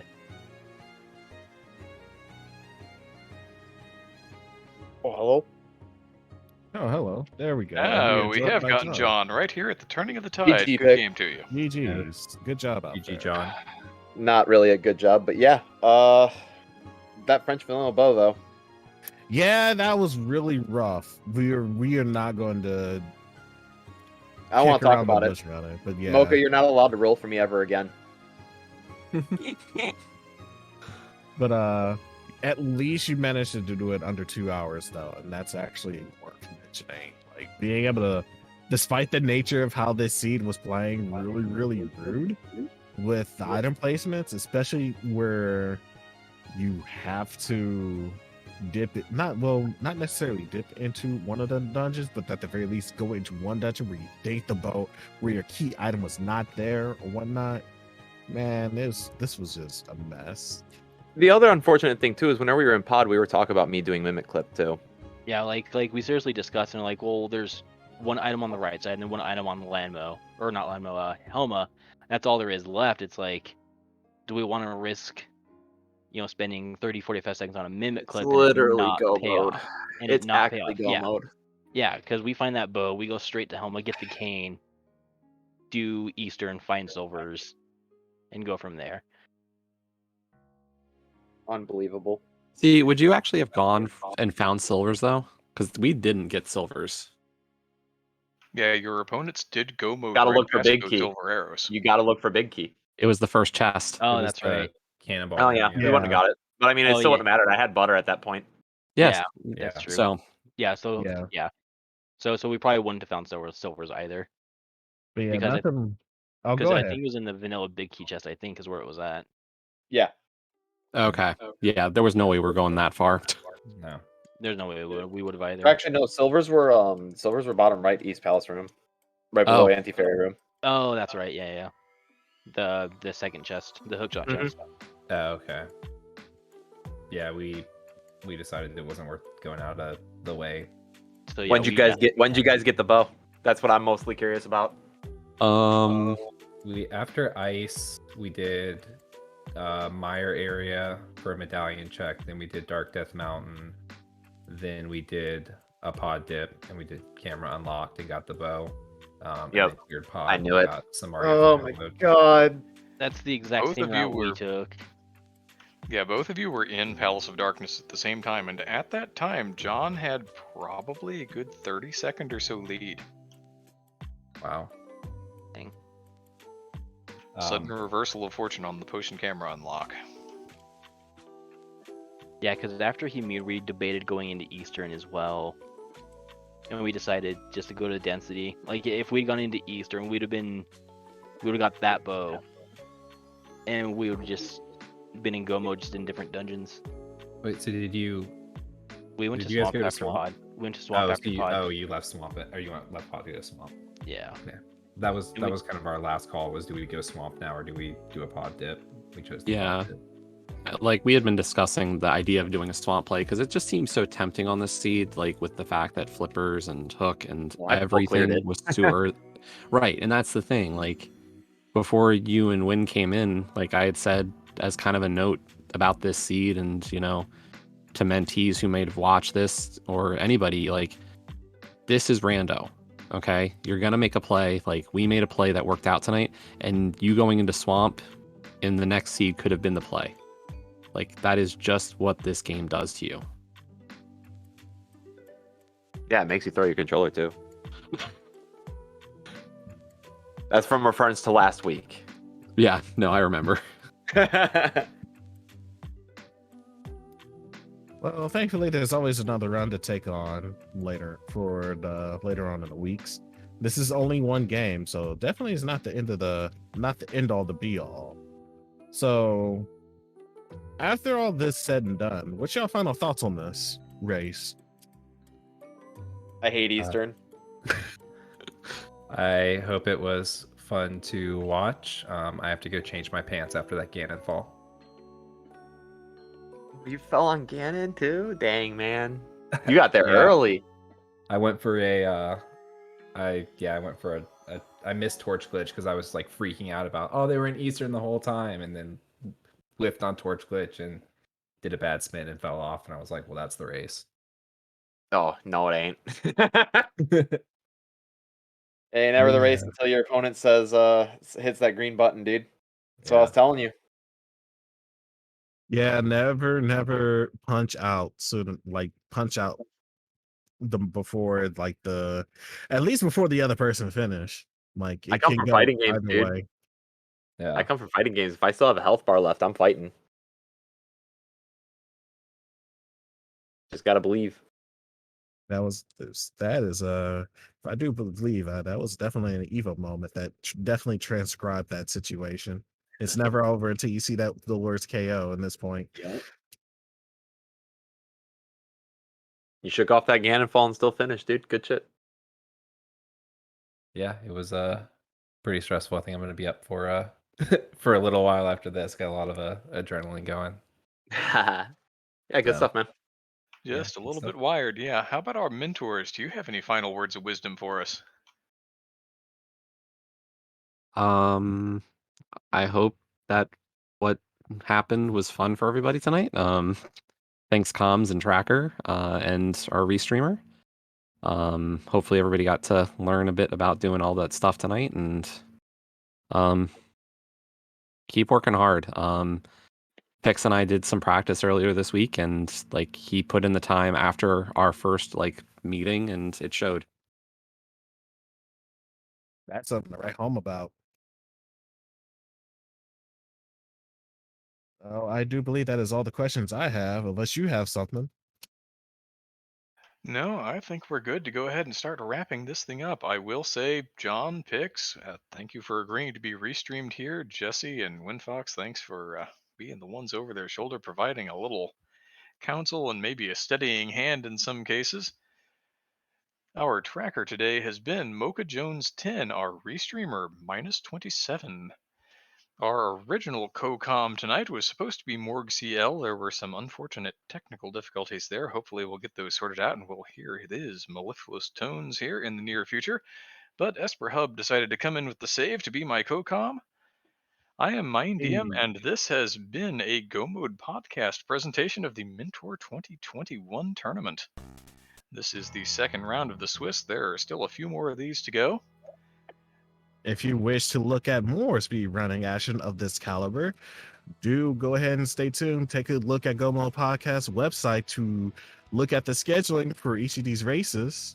And if you want to, go ahead and check out their Discord. They have a Discord that you can join in to tune in onto the action, as well as tune into their bi-weekly podcast where they talk the ins and outs of the Legend of Zelda Link to the Past randomized game. Have a bi-weekly C for people to run to see and compare notes and whatnot. It's very, very good. I will definitely recommend you check it out.